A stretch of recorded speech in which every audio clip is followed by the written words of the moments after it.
Yo, what's good, stream? What's up, chat?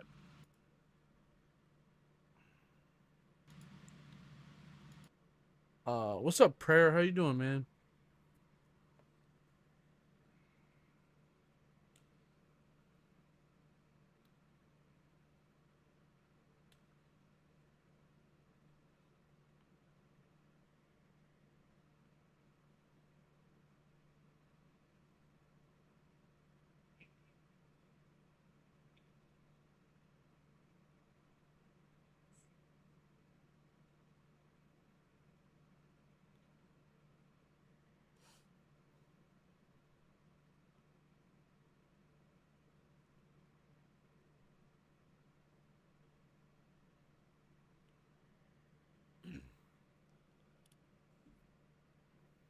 Yo, we got 4 people on the stream right now. W.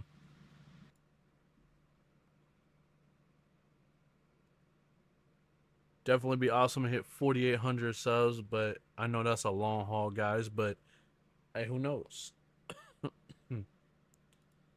Real quick, we're gonna go hop in some Battle Royale because I need to catch up on some quests. Kind of behind right now, Fortnite chat.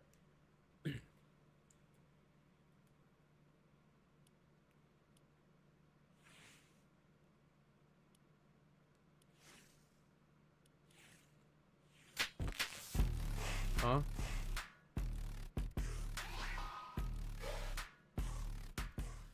Some pretty good and cool skins in here. I haven't been on Fortnite the last couple days, so you know.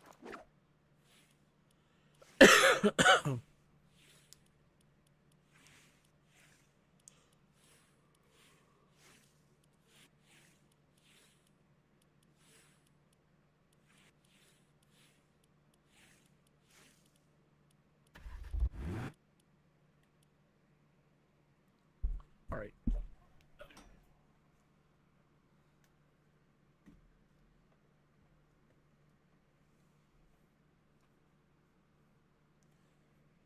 By the way, let's go ahead and end or put tonight on a dub membership gifting. Want to give away our last 5 free memberships I can give away for the month. Good luck to whoever gets them.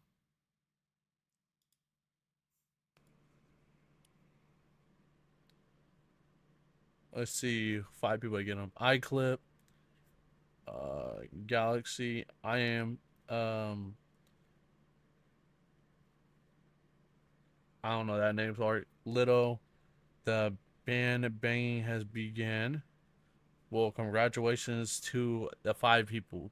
About 2 out of those 5 people I actually see on the stream frequently on that list. So,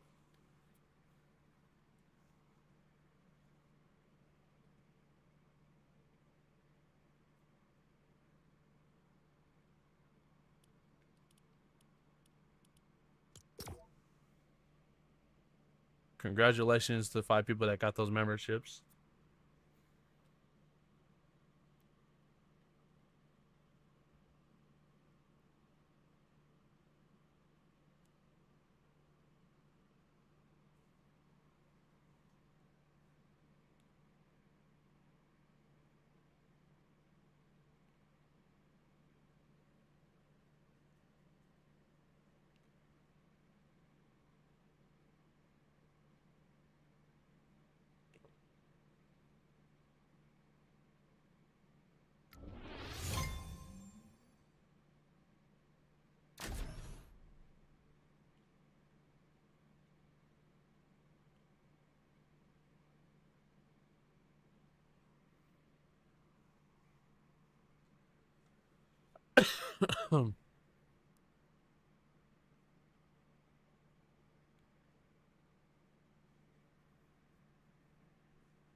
Probably stream till like 4 a.m. We'll see, chat.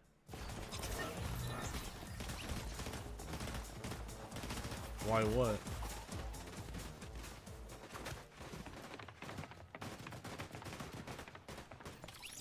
After that, so I go to sleep.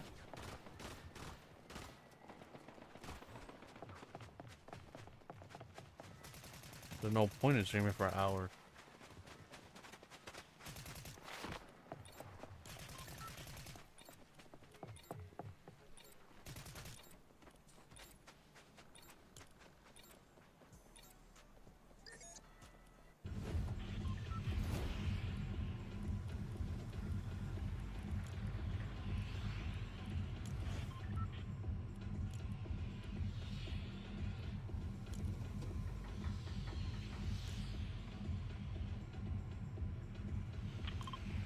Sure. Yo, we got 5 people on the stream. What's up, guys? We're just catching up with some quests right now. After this, we'll probably go play some Blitz Royale. So.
Oh, here we go. That's how you get down there. Alrighty.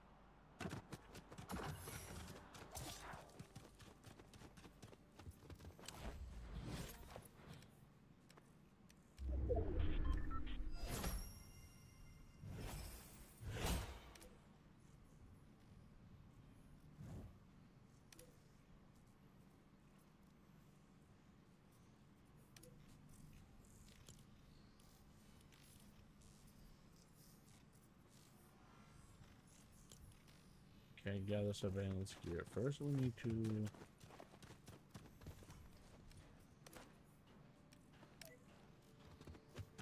Yeah, we need to get some weapons. Should have did that first, but it's okay.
Okay, that's kind of cool.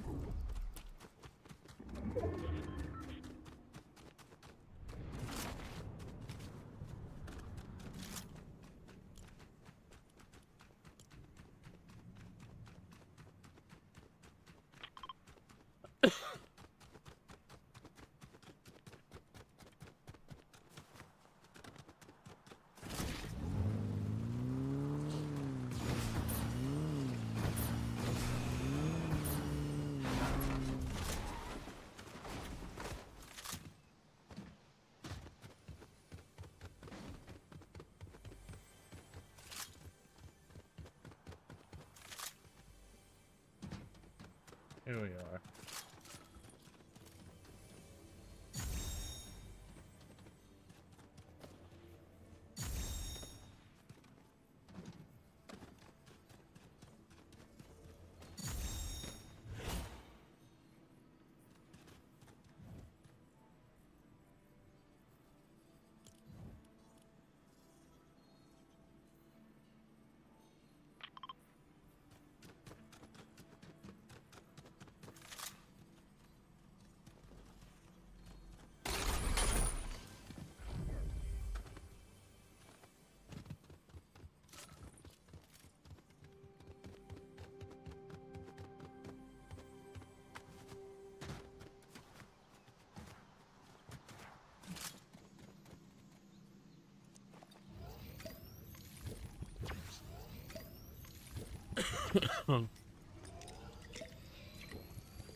In my opinion, chat, these are probably some of the coolest guns in the game, bro. Like, I feel like I'm doing some Matrix shit.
One wasn't getting killed there, chat.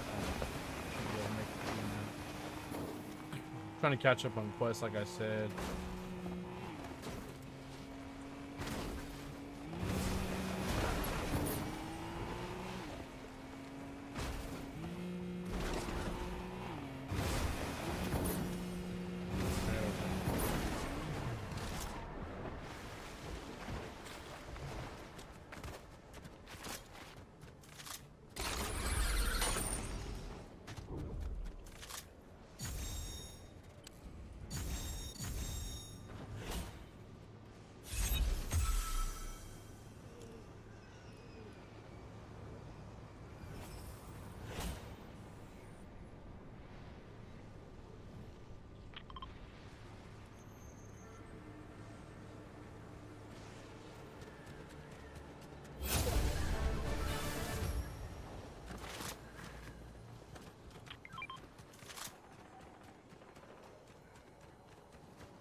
Hopefully we don't get seen by the enemy player over there.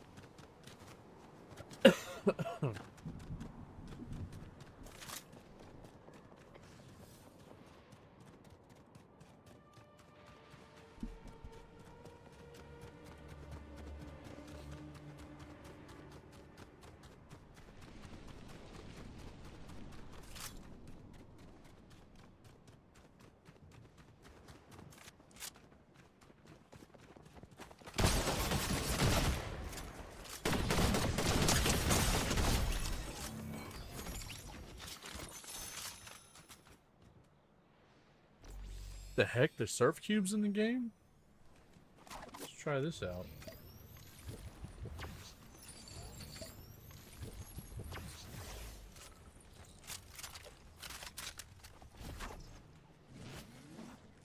Yo, what's up, Clifford? How you doing, bro?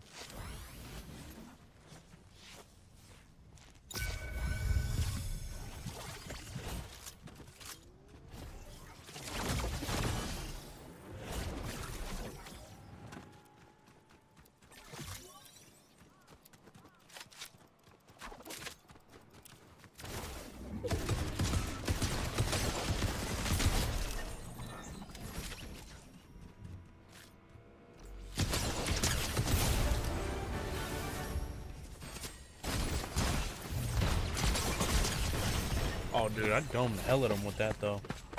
Sorry, I haven't been here lately. School has just been busy anyways. Can I play? Yeah.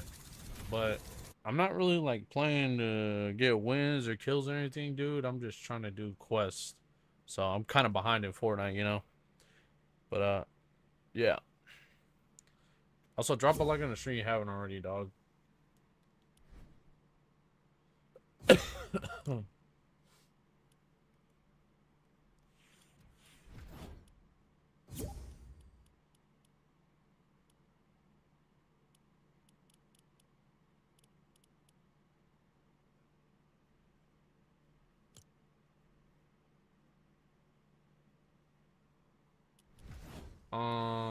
Let's see. I'm kind of really behind on my Battle Royale quest, so not this. Here's the Supernova Academy ones. Stage 5 out of 6. I think these are like the first ones to collect spire fragments for further analysis, so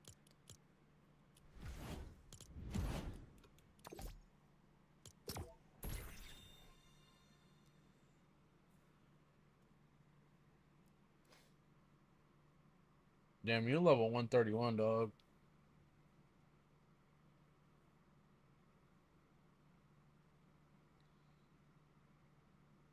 To be honest, you'll probably be playing this solo, like trying to get kills, because I'm just trying to do quests right now, so.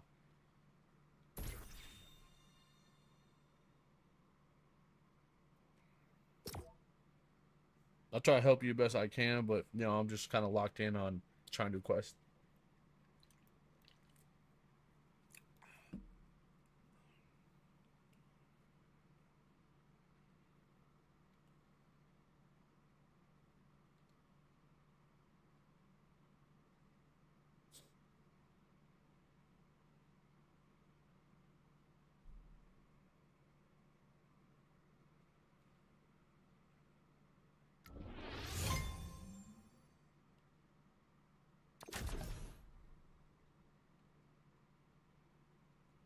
Sure am.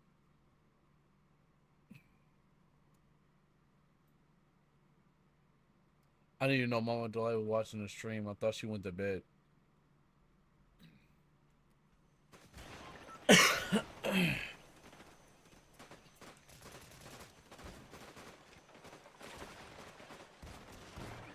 Popcorn does kind of sound good right now, but do it taste better? Yes, it tastes.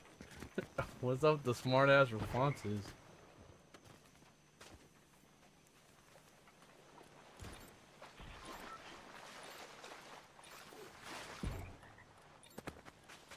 See, I'm gonna drop right here first things first to get that quest done.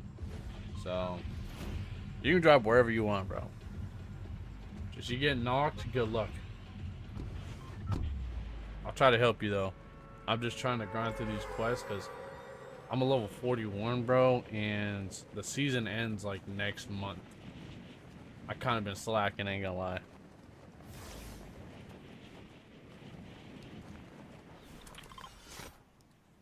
I've been focused more on work and spending time with my girl too. And my background check stuff, so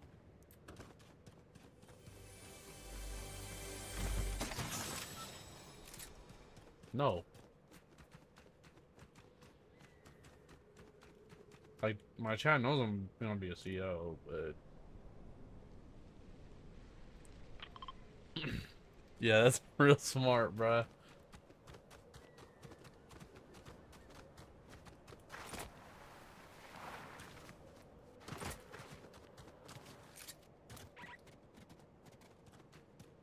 We have to buy some more popcorn when me and my brother get paid and we go grocery shopping.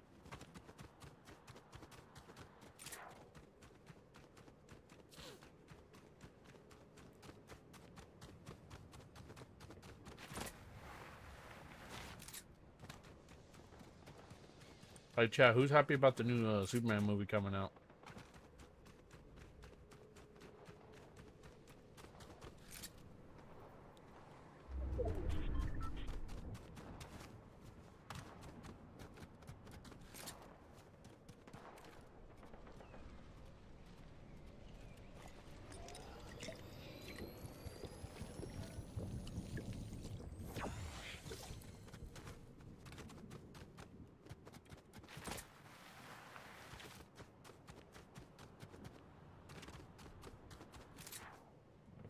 Yeah.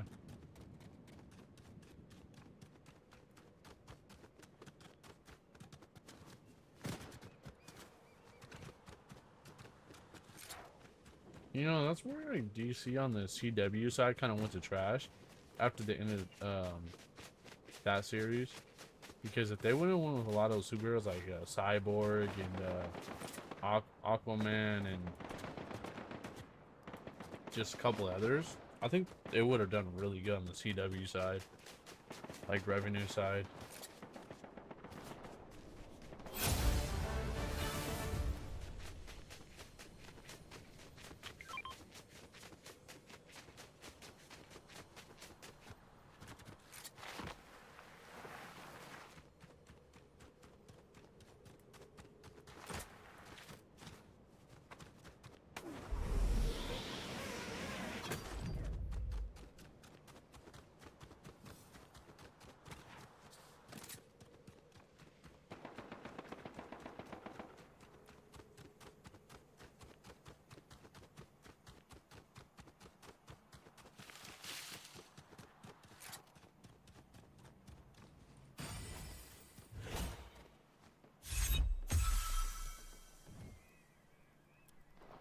I mean, now I have to go deliver the fragments.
I got people chasing me over here just trying to do quests, chat.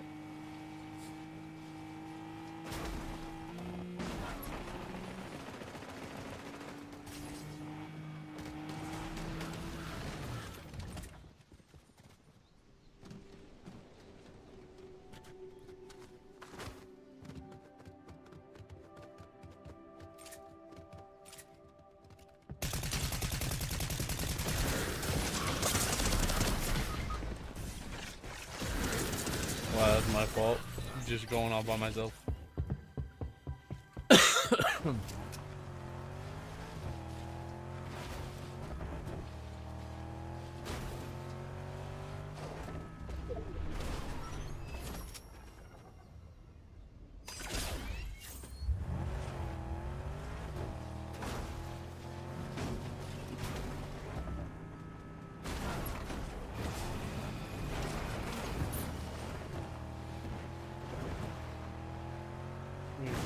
They post this was 3 hours ago.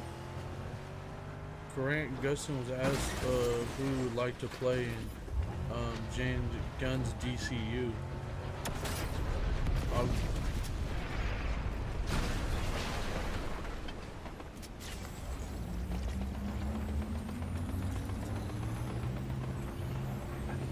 this is about to be lit.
I come get your card in a minute, bro. Like I told you, man, I'm trying to do quests. I'm not even really focused on killing people or eliminating people.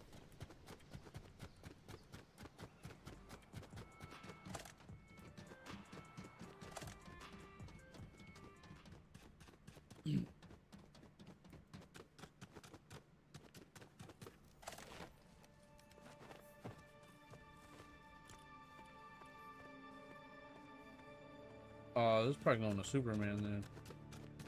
That's not Superman.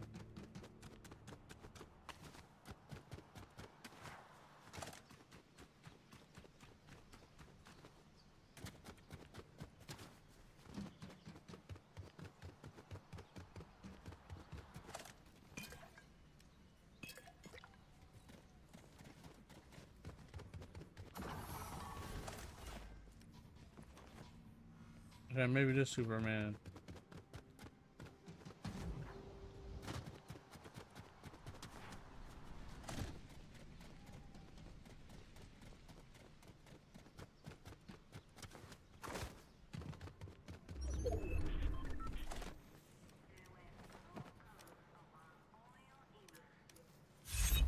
Alright, I'm gonna go get your card.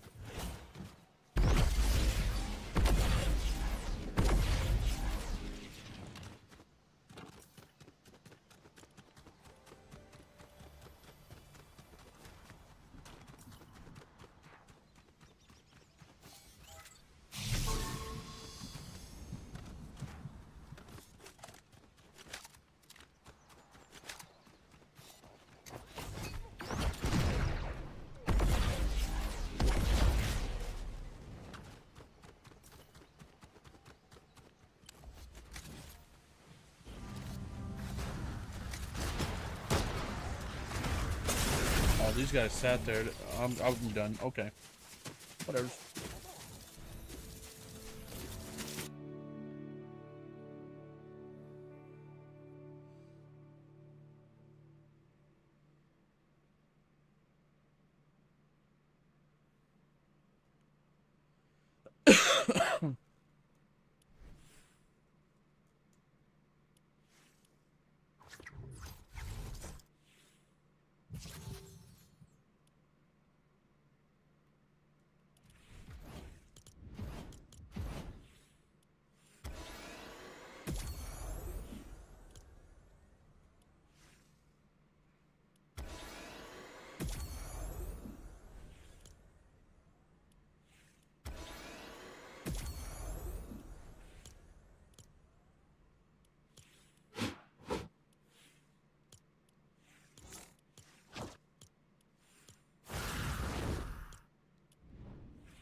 You have to go? Alright, catch you later, man. No worries, bro. You all good? I appreciate you coming by the stream, though.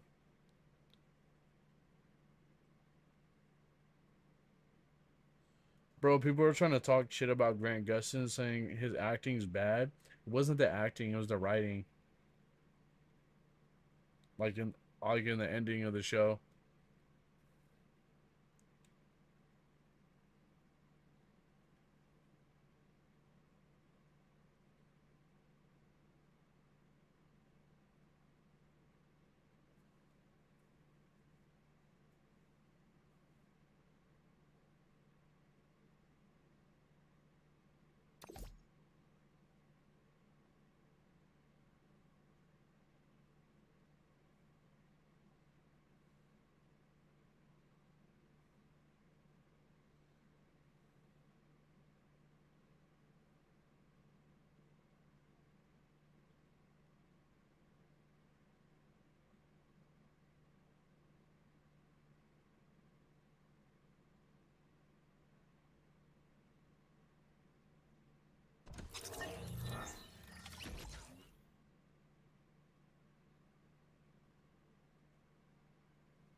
Oh yeah, I'll be live tomorrow, bro. I'll catch you later.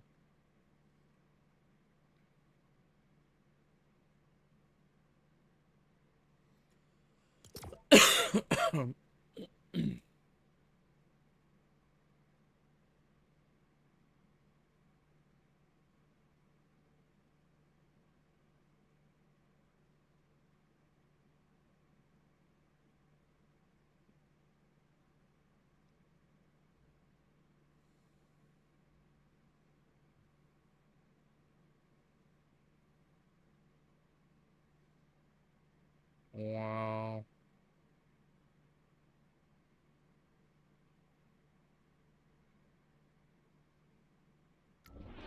Wow.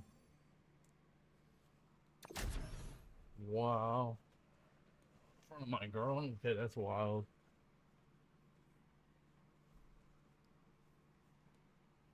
Damn.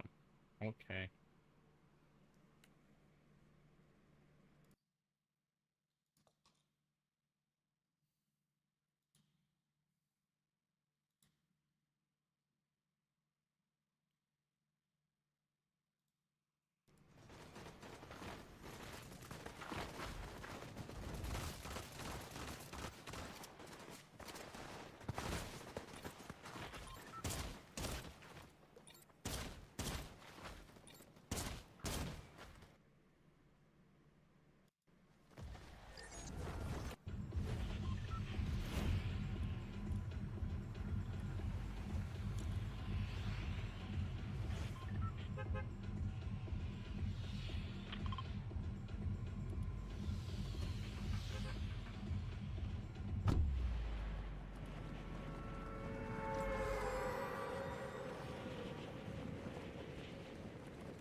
I'm ready. Oh, here we go.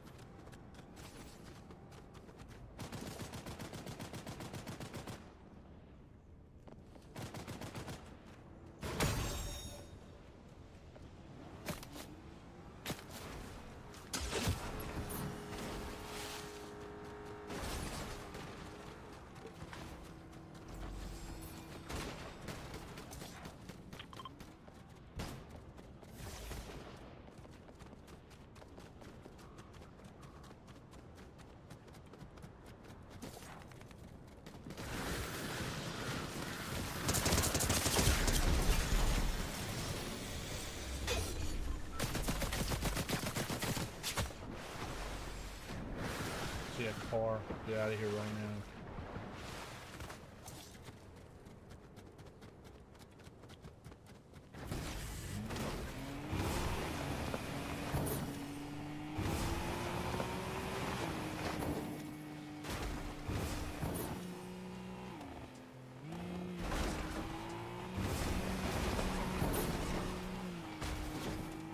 No, I'm hoping to eventually add like simple quests for like Blitz Royale.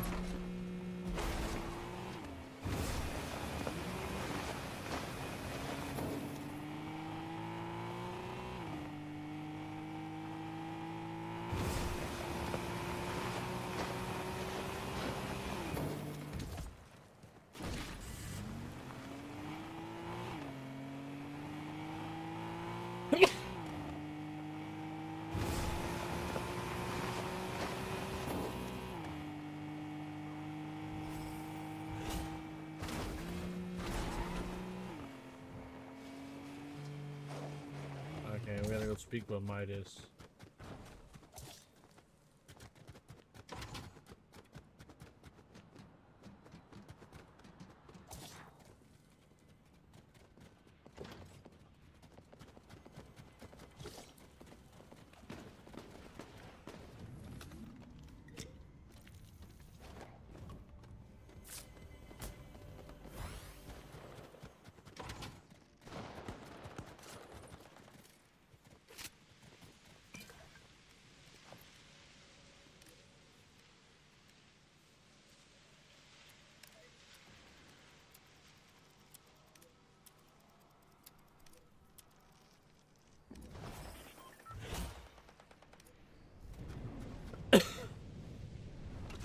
That's not as much XP as I would expect, but better than nothing.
Now we have to go all the way back there. Okay, interesting.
Oh, he's weak. It's all good though.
What's up, KBS? What's going on, bro?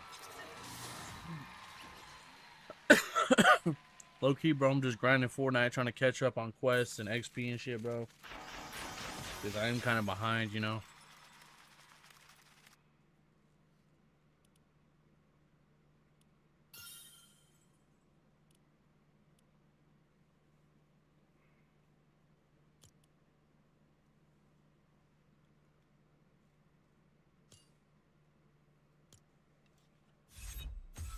No, I'm more behind than y'all are, bro.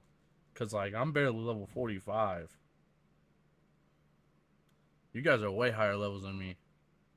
You and RC Criminal and a couple other people. I missed that. Oh, I gotta itch my arm, bro. All right, cool. Let's go.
You know what's crazy how much XP you can earn in this game though? Even if you fall behind. Like you have XP on Festival, you have XP in what is it, Zero Build, a regular map, OG map.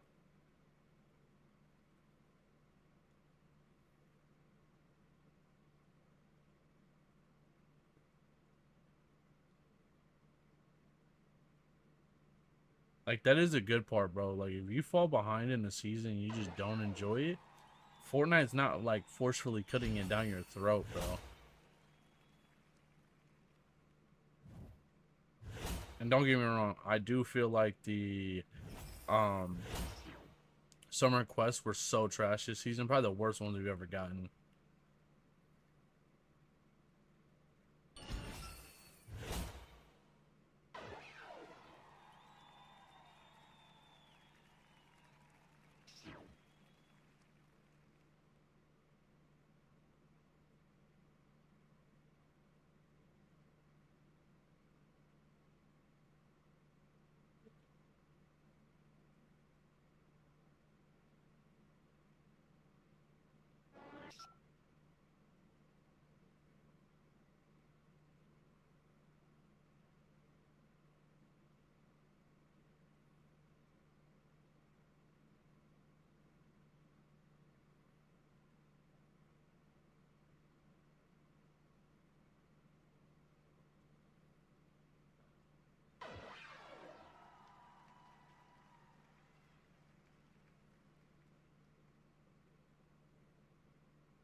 Still do low key. My brother plays on my account sometimes. I ain't played it forever.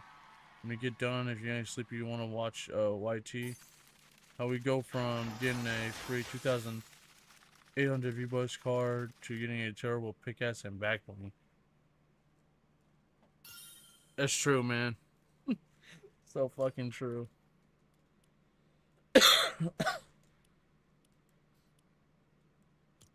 Yeah, I'll probably watch some videos in a little while.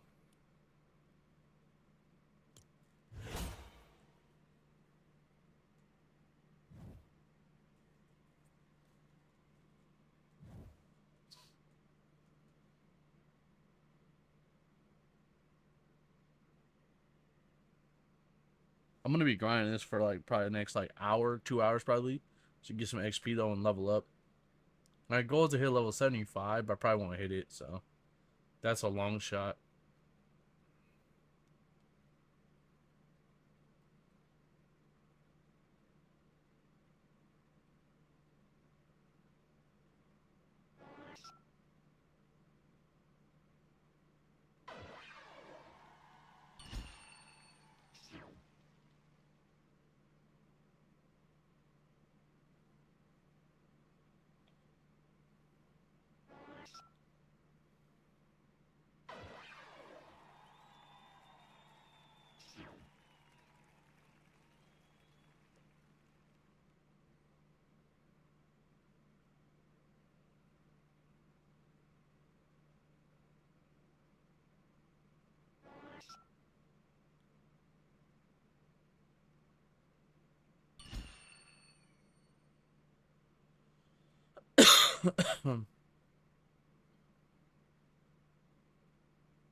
$49?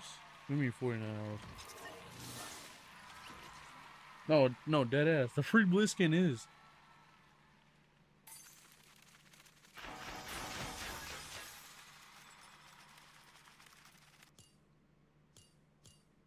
Let me put this on vocals.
You know, one thing I can thank is Guitar Hero for when I was a kid on PS2.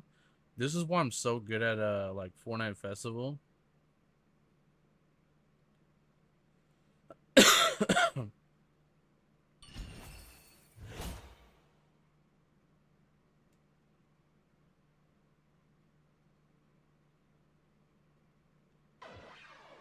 Like, I know I'm not playing on a hard mode, but I've seen some Fortnite players that'll try to play with me on this, and they struggle. They struggle. They can't even play in the easy difficulty. There's no disrespect, but even my little cousin Benny, dude, he struggles on this. It's all like your eye-hand coordination thing.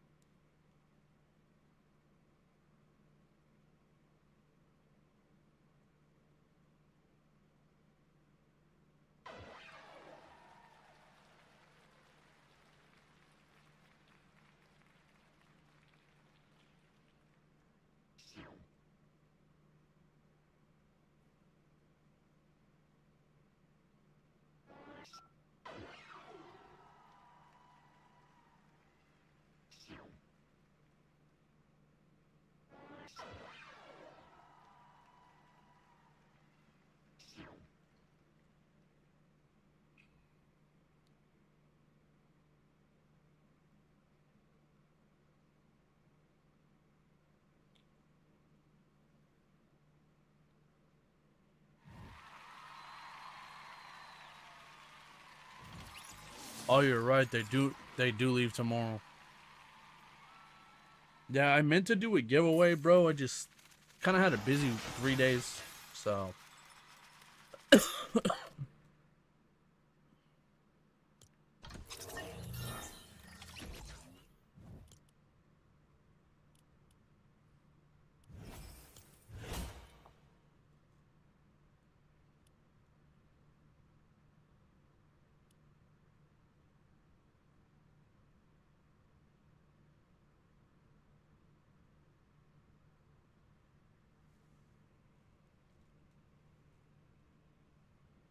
Yeah, I'm gonna try to get them tomorrow, so.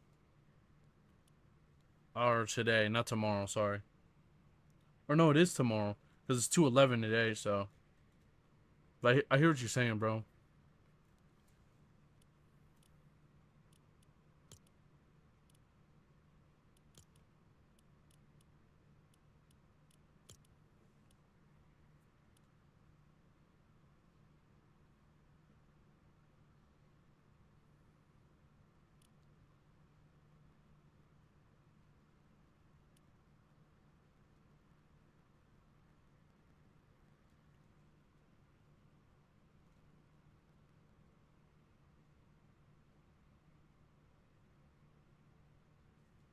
So, I know this sounds cringe, right? I'm actually gonna go on,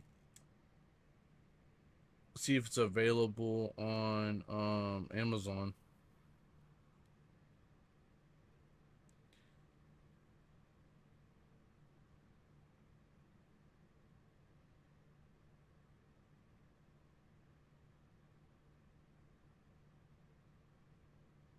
No, it's not in stock. They might not come back to the American show, and who knows?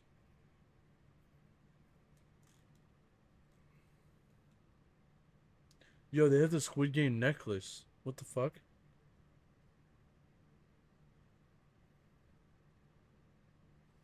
Yeah, they have the little cross that opens up in Squid Game. It's on Amazon.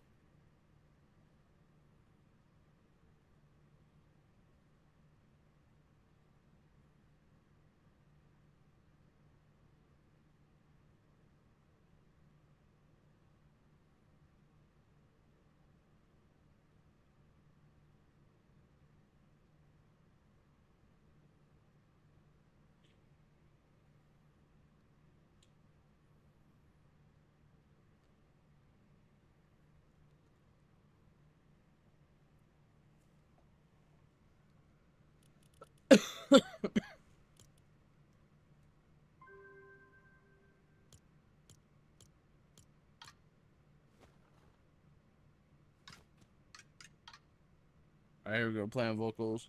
And then we go to bass after this.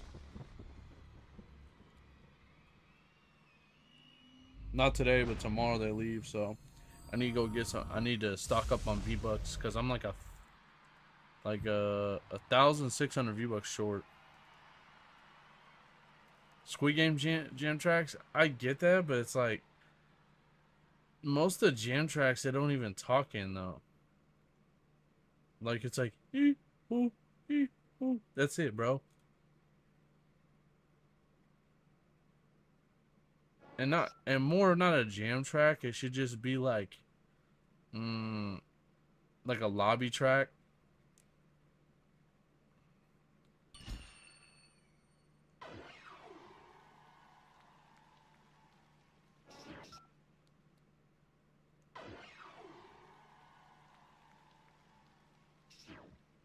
I do get what you're saying though. Like jam track, it probably wouldn't even be long enough. So I want to say like probably in the lobby.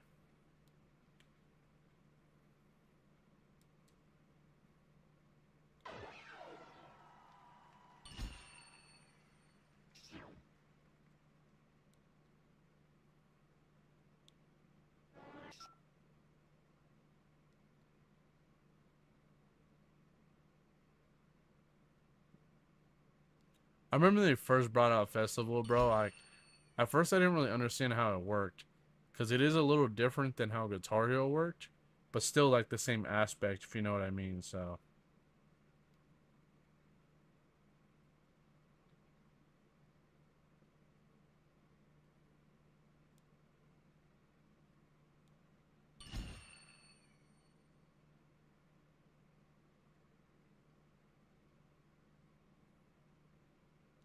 the worst part about playing Festival though is when like your eyebrow, your face itches, and you need to scratch or real quick.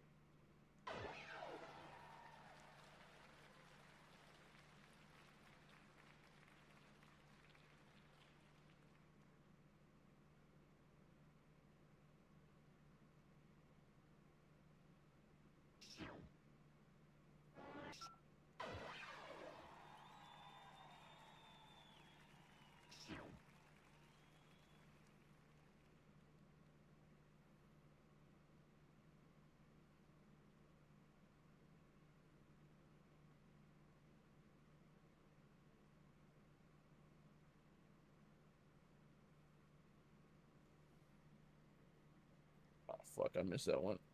I had a hell itch in my eyebrow.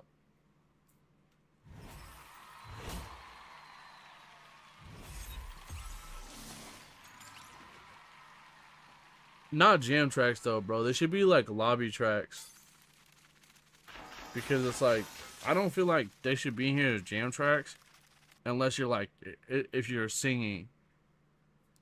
Because then what the fuck's the point of it, having vocal then?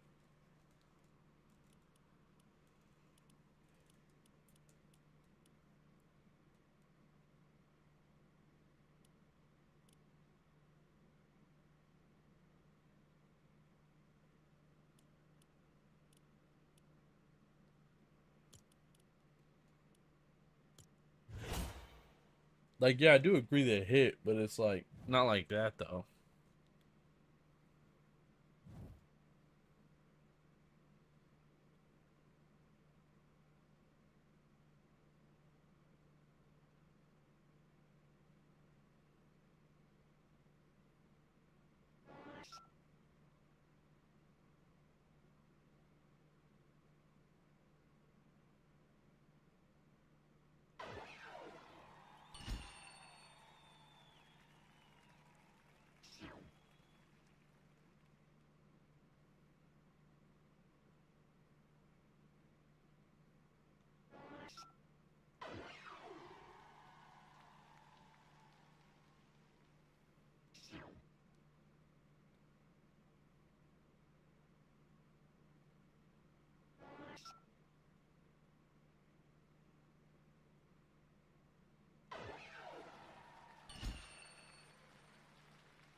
You know what I wish Fortnite Festival would do though?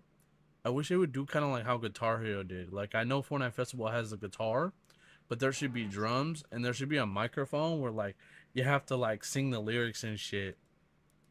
Bro, that would be the funniest shit to stream too.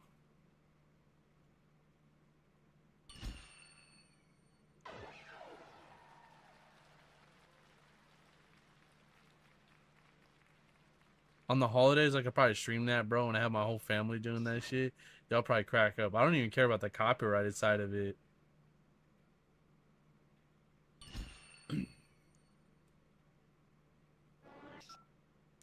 Because I remember that in the original, like, Guitar Hero game.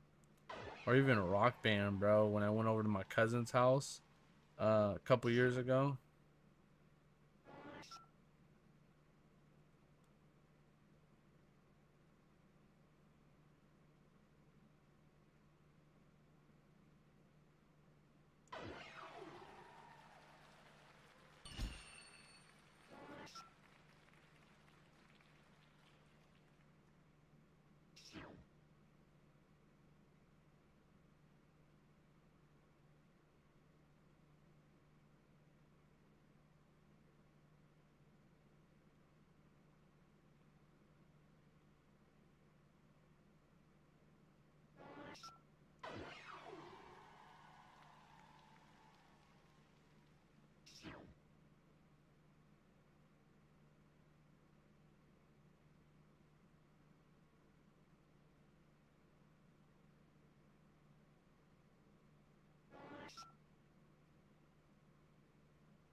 Amigo and Jump Rope songs have lyrics.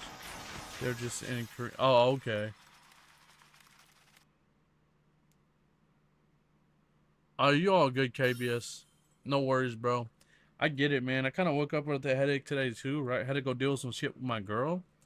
And then, like, help her out because I had to move some stuff for her. And then I got home, man. Went back to sleep, took a nap. I had totally actually spaced and missed the the laundry store simulator stream, so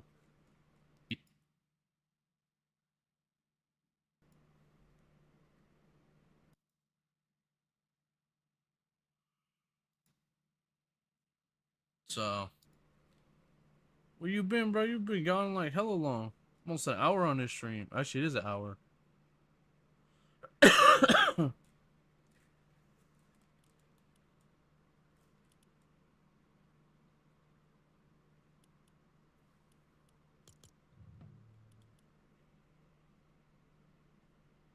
Oh, okay.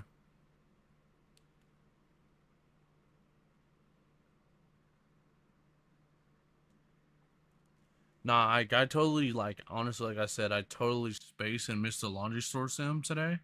I forgot it was at 3 o'clock, and bro, around like 3, I think I just got home was helping my girl anyways, like move stuff and put stuff up. So we're gonna do the laundry store simulator stream tomorrow when I get off of work. So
You guys probably see me playing the same songs on Festival, but it's like there's no point, especially if I'm streaming this and it's copyrighted. So I can't show the volume anyways. So or I have the volume up for that.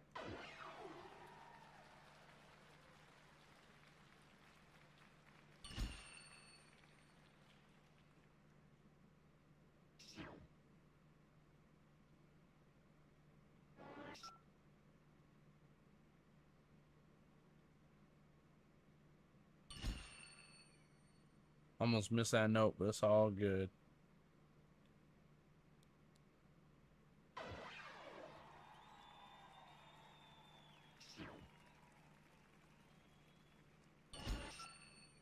It's crazy the amount of XP they give in this game though now, bro. Because I remember when I used to like first play this game, bro, and XP was very hard to come by. Now you can get XP in Festival, XP on the new Blitz game mode, or I should say Quest. Blitz doesn't have quests yet, but I think Blitz should get some quests if you know what I mean. And personally, I think they should do a Blitz ranked game mode, and how I think it should work when they do a ranked Blitz game mode. It should be 32 real players on that ranked game mode.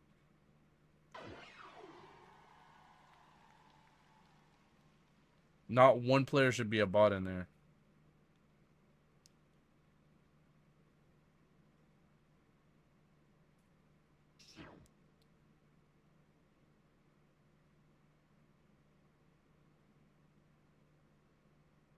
And how I think they should do is take away crown wins that they should not count.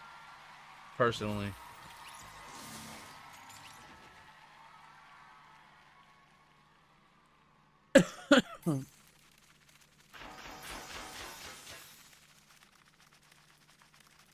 it should be 32 real players. So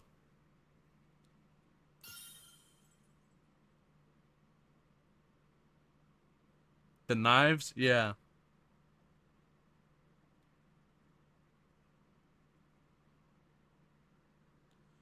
Hey, I wonder if that knife would actually be like something real.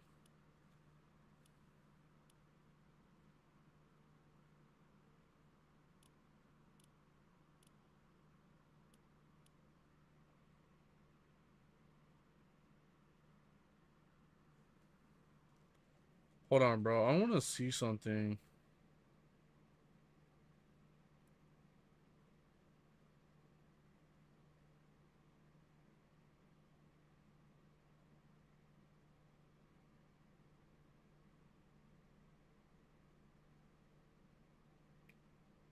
Oh, there's already there's a toy for this.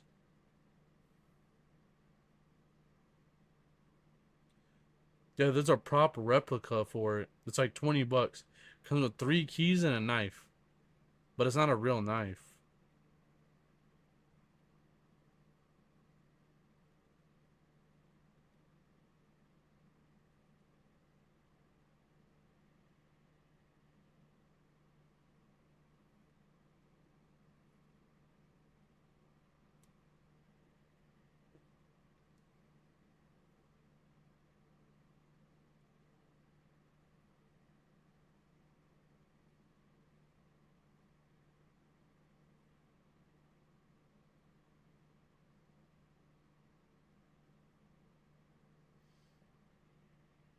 Yeah, they have the knife, but it's a toy knife.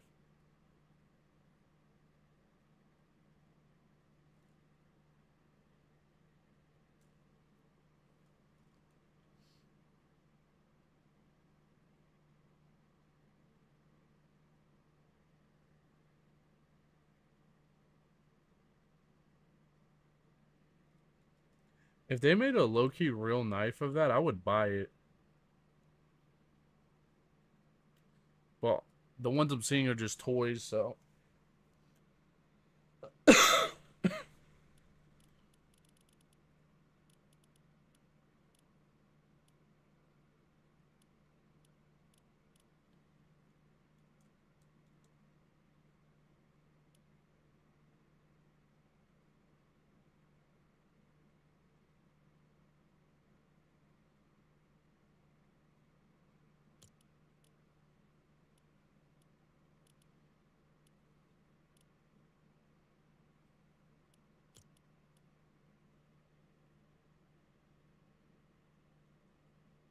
The pickaxe would have been cool too in Fortnite, bro.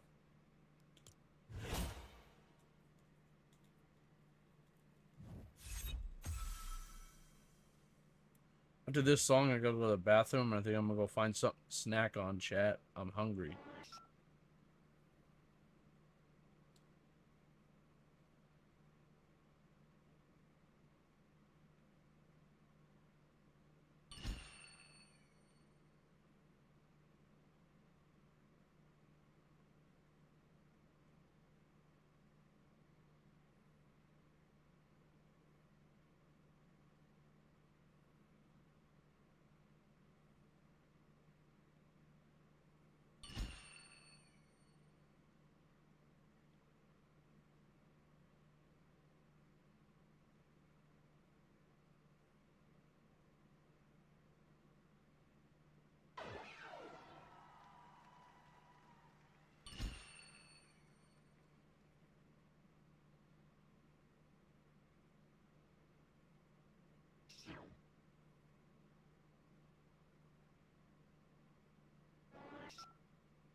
Bro, Jewish ask KBS what's his address.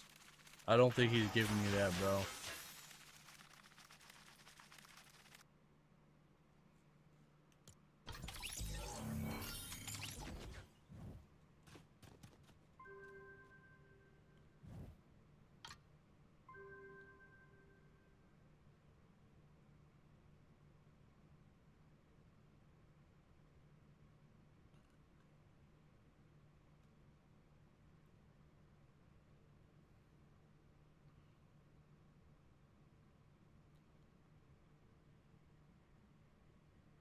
Imagine number 3 on here on the global leaderboard, RS underscore smart kid. He's not off by much.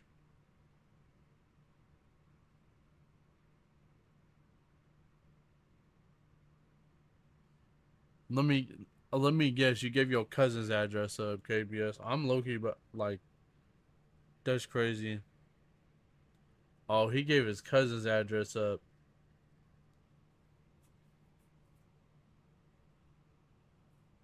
I mean, that means he don't live too far from you.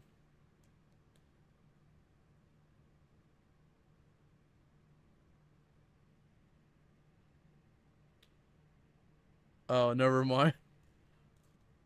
Here, I'll look it up. We'll find out.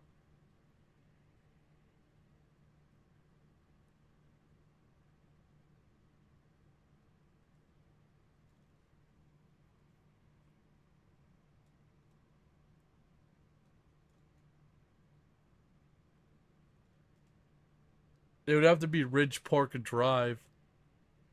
That's not even a legitimate address, I guess.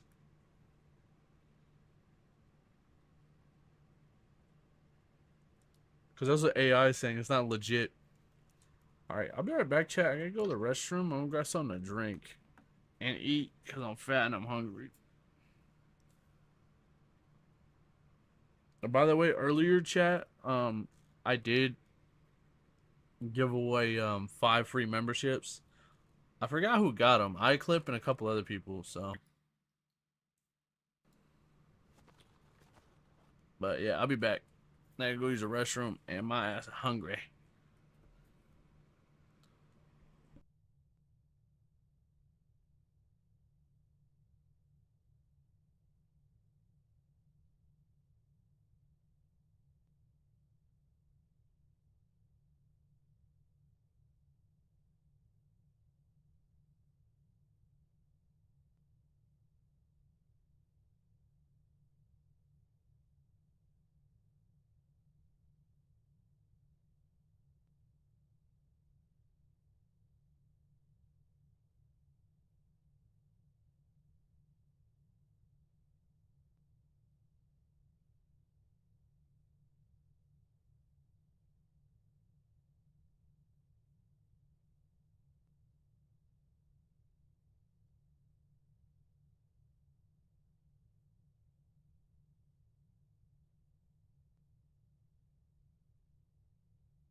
What's up, chat? We back.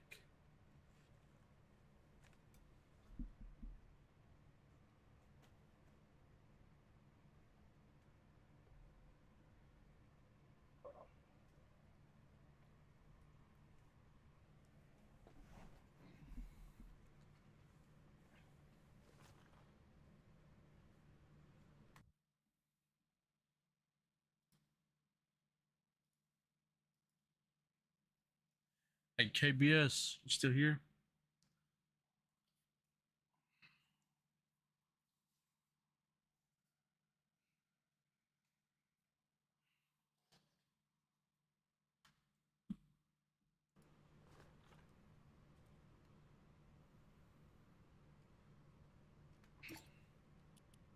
All right. Yeah, we're gonna react to some stuff on YouTube. Let me close Fortnite.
No, I don't know yet.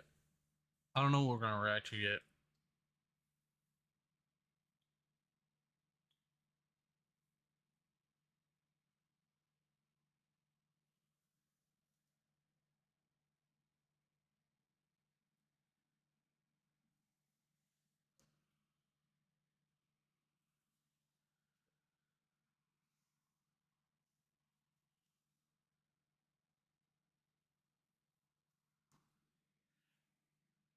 By the way, on Monday should we stream let me find the game for y'all. I know it's on a demo, but if you guys want me to play it, I will play it. I'm thinking about streaming this on Monday because today's Sunday and we already have a game scheduled for that. So y'all want to see me play Water Park Simulator? I'll download the demo.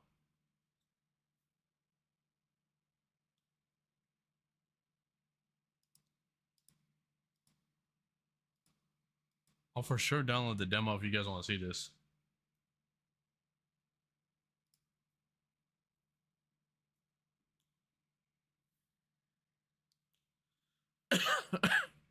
I'm gonna need a thumbnail for sure then, KBS. You know the drift, bro.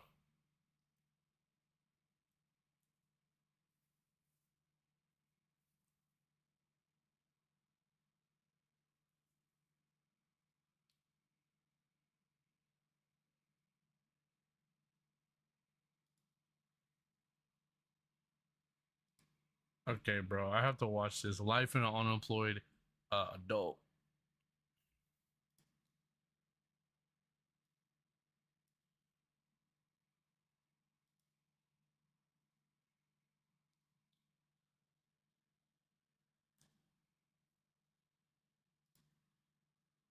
No problem, bro. Appreciate you.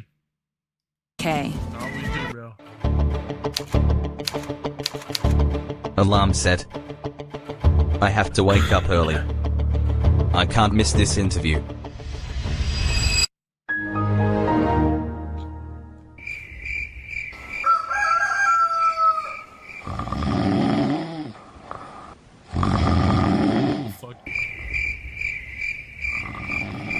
The fuck? What an intelligent donkey hole. Hey Zoomer, listen. On it, bruh. What the? Good morning, Wojak. What the hell are you guys doing here? Shut up. Did you just use calculator to set an alarm? Calculator? Oh shit. That means. Yeah, the interview. Oh no! What the fuck? Run.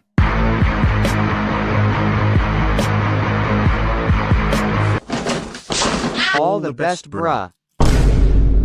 Later that same evening.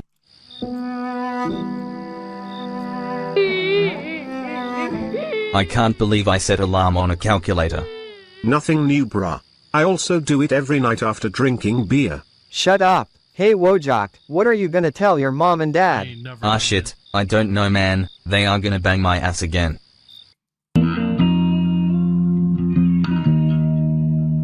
Let me guess, rejected again, right? Yes, Dad. I always told you, you have to be competitive in every skill to survive in this world. But you kept ignoring the consequences. Shall I tell your uncle to keep you in his pig farm? You can clean pig shit and earn some bucks to eat noodles. No mom, I will get a job very soon. I am applying everywhere. Someone will definitely hire me. First fix yourself, Wojak. You are not kid anymore. You are a grown-up adult. At your age, I was married and have a kid. Huh? You have a kid, Dad. Who is it? It's you, Wojak. Now stop the comedy and prepare for next interview. the fuck. If you don't have a decent job by this month end, I will send you to Uncle Max's pig farm. Don't worry, Mom, Dad. I will get a job soon.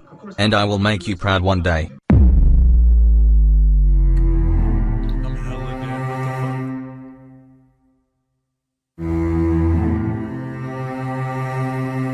the fuck? So, I am 26, unemployed, single, and living at home. Not exactly how I planned my life.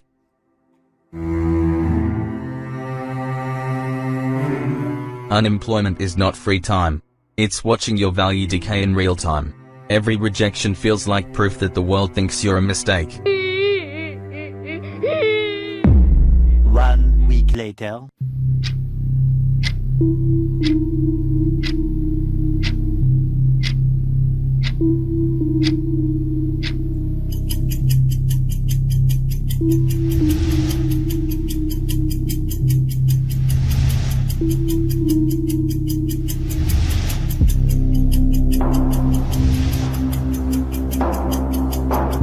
Sorry, sir, we have hired enough manpower. You can try next year.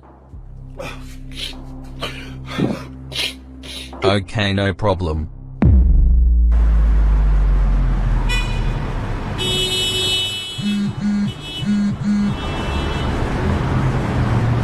Oh shit, I almost forgot it. I need to gift her something.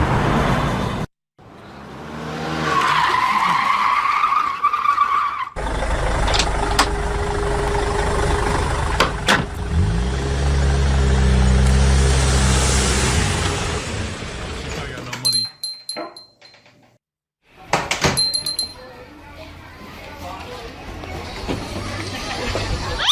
Just $50. This isn't enough. Don't worry, dude. We got you. Here, take $50. Yeah, as long as we are alive, you won't have to worry about anything in your life, bruh. Guys, I don't have any words to say. Thank you so much. I will pay you back as soon as I can. Shut up, now go and buy that necklace or I will put this $50 in your ass. The next day.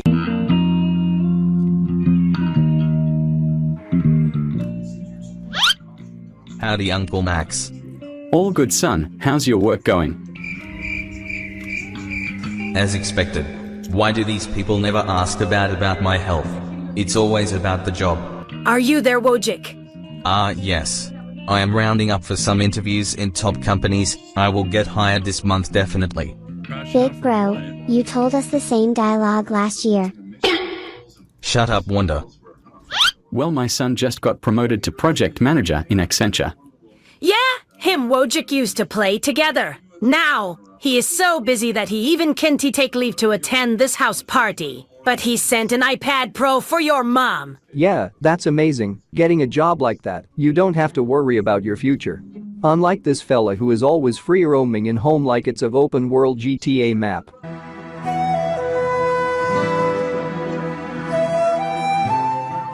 Come on, honey, don't behave with him in such a way. He is having a bad time. He will definitely work out something soon. Yeah, like every time.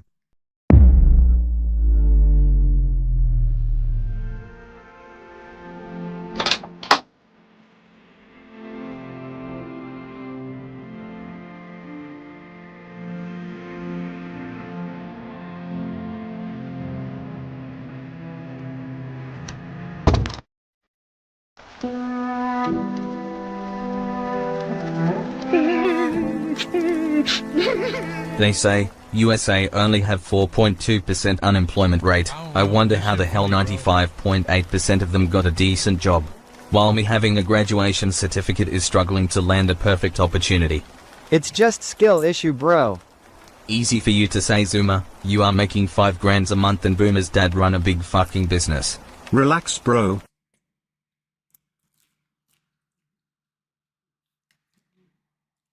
It's called Life of an Unemployed Adult.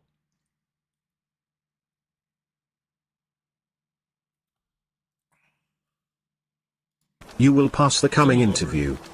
No way, Boomer. The interviews for a $500 job is like fighting World War II. Well, how is jobless life going, Wojak? Do you still can afford to buy tissue paper? Hey Emily, shall I show your ass working on Livan's video to your dad? Oh no! Bye, have a great time.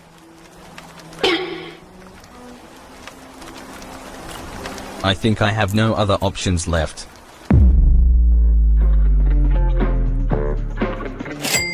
This isn't enough. I need more.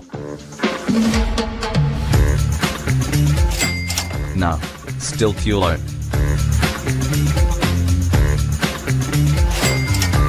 Still not enough. Time to level up.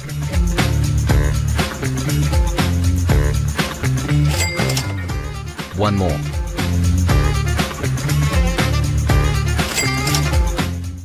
Over 1 month later. Happy birthday, Dad. Thanks, son, but this sneakers looks expensive. Who gave you this much money? I bought it, Dad, from my first salary. Ah, that's good. So which firm you are working with? Well, it's contractual. I work for various firms that needs manpower. It's a tough job, but it pays well. You are a labor. I got it.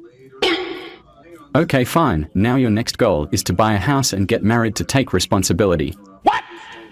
I want you in your own home with your wife and a kid within next 2 years. If you can't do it, then prepare yourself to marry Uncle Max's daughter. Oh no! Marrying Uncle Max's daughter?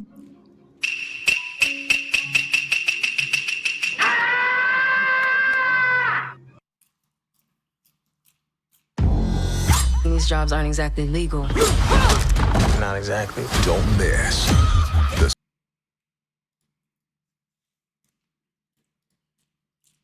It's called Lord Wojak. I don't know what the fuck this is, but that shit was kind of funny.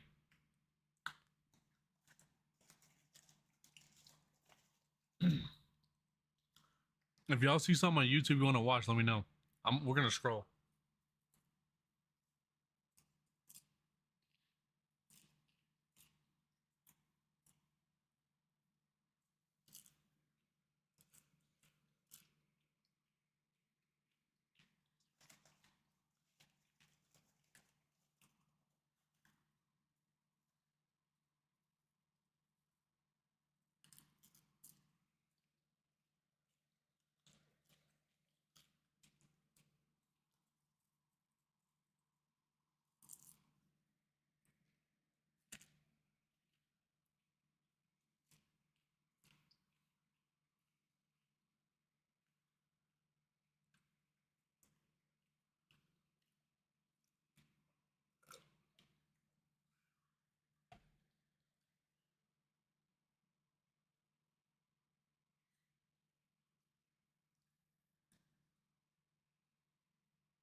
Keep looking.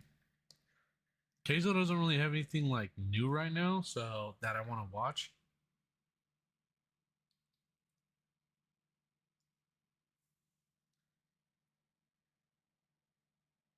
What the fuck?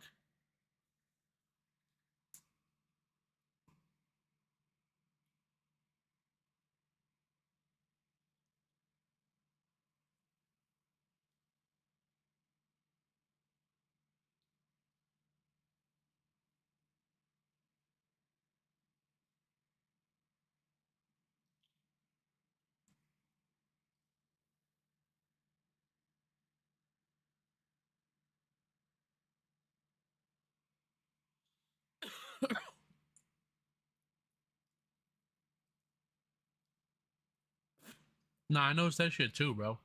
For Queso.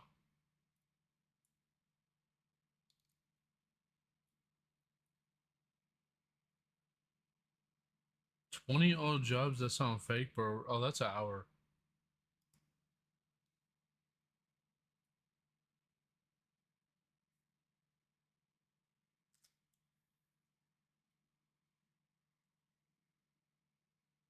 Banker simulator? Okay, we're running down the street. Okay. There's a plane in the sky. You can move your character using WASD. Okay. To this town, okay. Buy the bank. Games coming out, bro. I can't wait for the landlord. Where the fuck are your teeth? This place used to be a favorite among investors, but now it's just a forgotten building. Maybe in the right hands, it can shine again. I'm gonna buy the bank. $3,000. Oh no. Oh, that's a piece of shit. Press tab and select the trash bin, throw away the planks. About time we did some cleaning. Man, I was wondering when we were gonna see some today. Okay, let's do this. Is that a dog? Hello, Pooch. Hi. The Raven is obviously using us, but his intel checks out. Havoc has reactivated this old missile base in their bid to force the world into submission. These weapons... Nah, dead ass. No, it will come in early stage version. You can adopt the dog. What's going on down here? Play game. Hold on, bro. I gotta add this.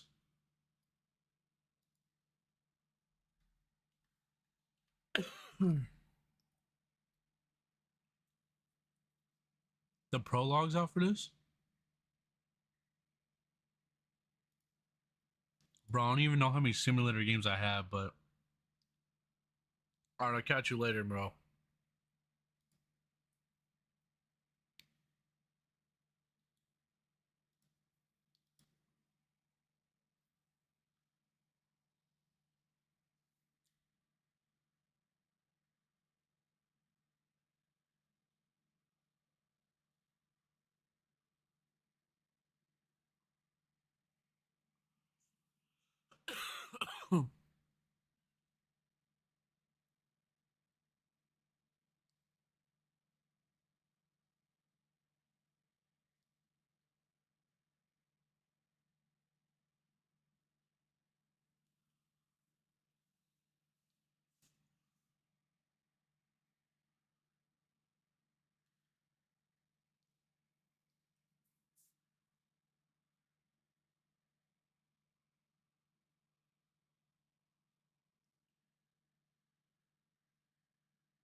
By the way, Peak is a new game, I guess, and it's like co-op with friends. I'm gonna see if I can get my brother and a couple of my friends to play with me next week on my days off, like Thursday, Friday. So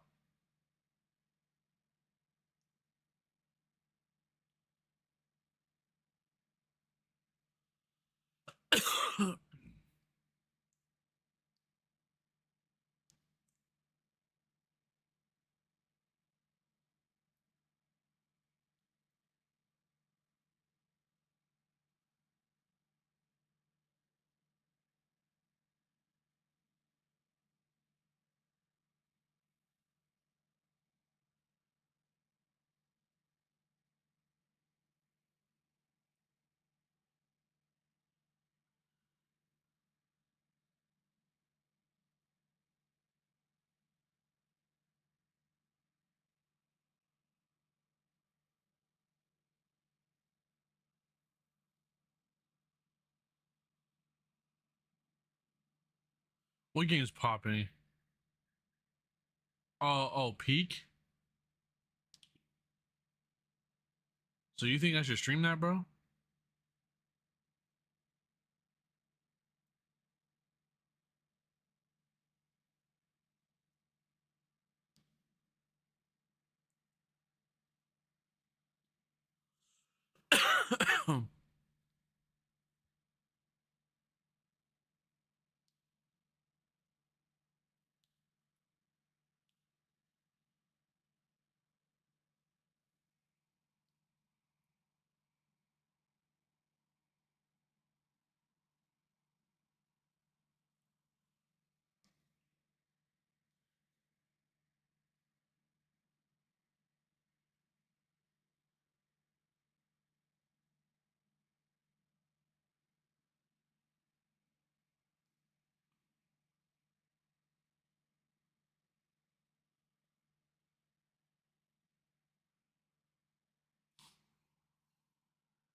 No, like today is kind of dry. There's like nothing on here, bro.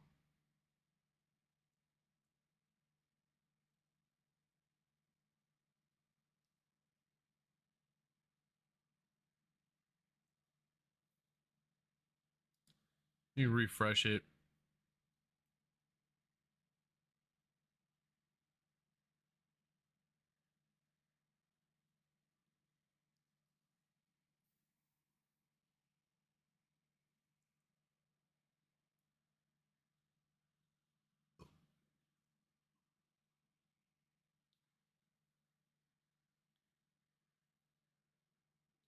Oh yeah, I remember seeing this game and then it like fell off.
You said football or something.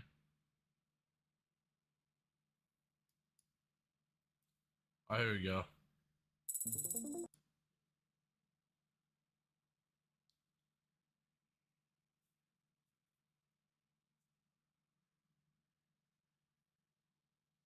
Oh, there's stuff on the side right here.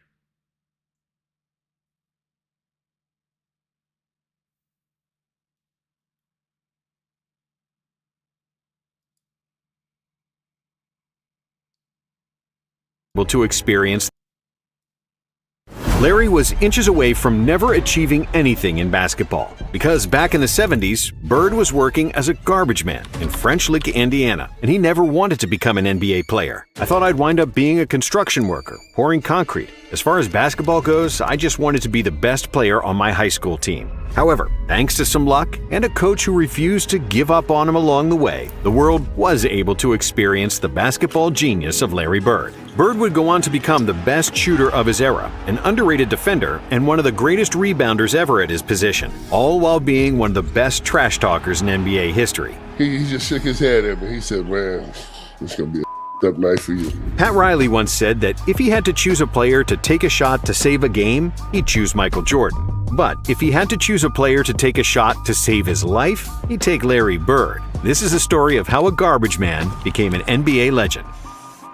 Larry Bird was born in 1956 in West Baden, Indiana, a small town next to French Lick that was a farming town of about 2,000 people. Larry was the fourth of 6 children, born into a poor family where his father Joe was a construction worker and his mother Georgia worked in a diner. Because his father's construction job wasn't stable, and because Joe was also an alcoholic, the Birds struggled to make ends meet. They lived in a small house, and during cold winters, their old furnace would often break down, leaving the family freezing.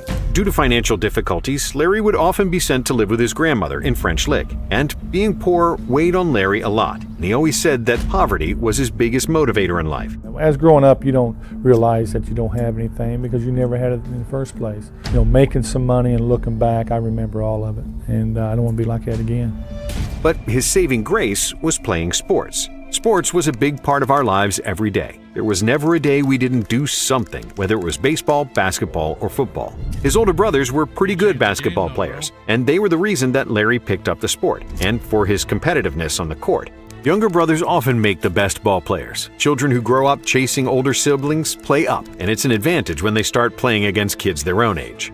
Larry was about 13 years old, 6 feet and 130 pounds when his father promised him $20 if he made the freshman team in high school. Back then, $20 to Larry was probably what $1 million is to him now, maybe even more. So he kept practicing really hard, and to his amazement, Larry realized he loved playing ball more than anything else in the world. I played when I was cold and my body was aching and I was so tired. I don't know why, I just kept playing and playing. I guess I always wanted to make the most out of it.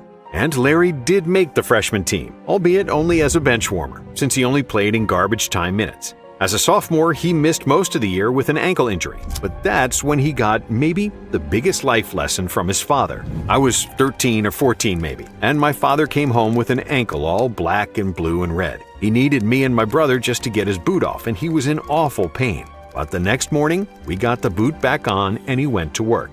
That really made an impression on me. We don't know if he broke it or he just hurt it, but couldn't get his boot on. We had to help him get his boot on and go to work. So to me, it had been very easy to just say heck with it, but he knew he had to go. Some 20 years later, many fans marveled at Larry's ability to play through all types of injuries, and it all stemmed from seeing his father going to work, despite being barely able to walk. And while he was nursing his own ankle injury, still on crutches, Larry was shooting in the driveway every day, hitting 200 shots before school. Once his foot healed toward the end of his sophomore year, the coach unexpectedly put him in the game, and that's when all his practice paid off. Well, my confidence came from me shooting basketball by myself for hours upon hours. I mean, it's not, I didn't pick up a ball on a Saturday and decide I was going to score 40 a game. I mean, that preparation came way before that. With a minute left in the game, Larry made the game-winning free throws, and for the first time ever, his name made the local paper. It was after that game that Bird started listening and applying everything his coach explained about basketball fundamentals, and Larry began practicing these skills to the point of obsession. When he returned for his junior season, Bird grew to 6'3", with refined dribbling skills and a knack for passing. Larry knew that senior teammate Steve Land would handle the scoring, and that he'd help his team the most by being a passer, falling in love with the feeling he received any time he made a pass that led to a bucket. But his coach realized that Bird was only trying to dish the ball, and threatened to glue him to the bench if he didn't start shooting. And Larry listened to him, becoming the second leading scorer on the team, averaging 16 points and 9 assists per game. At that point, Bird was a good high school player, but not a great one, as his junior season was the first year he played consistent minutes of organized basketball. So nobody could even imagine what would happen in Larry's senior year, when Bird transformed from a solid player to an absolute monster. A big part of that was his physical growth, because over the summer, Larry sprouted 4 inches, and at 6'7", he was now the tallest guy on the team, but also the best shooter, passer, and ball handler. Bird had also started weightlifting, and he came into his senior season at 185 pounds, 40 pounds up from his junior season. And in his first game of the season, Larry dominated with 27 points, 21 rebounds, and 7 assists. In the third game of the season, he broke the school's single-game scoring record, knocking down 43 points in a loss. But after the game, Larry had an epiphany, realizing he could score anytime he wanted to. Later that year, Larry dropped 55 points with 24 rebounds and 5 assists against Corydon. And in his last home game of the regular season, Bird collected 54 points, 38 rebounds, and 8 assists. And this was all without a three-point shot. For the season, Larry averaged 31 points, 21 rebounds, and 4 assists per game, after which he accepted a scholarship to play for the famous Indiana Hoosiers and the great Bobby Knight. However, after just 4 weeks at Indiana University, Bird was miserable. He didn't have any money, he missed his family, and felt alienated and overwhelmed by big crowds. Financially, I couldn't stay. Okay. Reg, I just couldn't do it. So, Larry returned home to French Lick, where he enrolled at a local community college. But he soon gave up on that too. And then, he became a garbage man in French Lick and was happier than ever. I loved that job. It was outdoors, you were around your friends, picking up brush, cleaning up. I felt like I was really accomplishing something. How many times are you riding around your town and you say to yourself, why don't they fix that? Why don't they clean the streets up?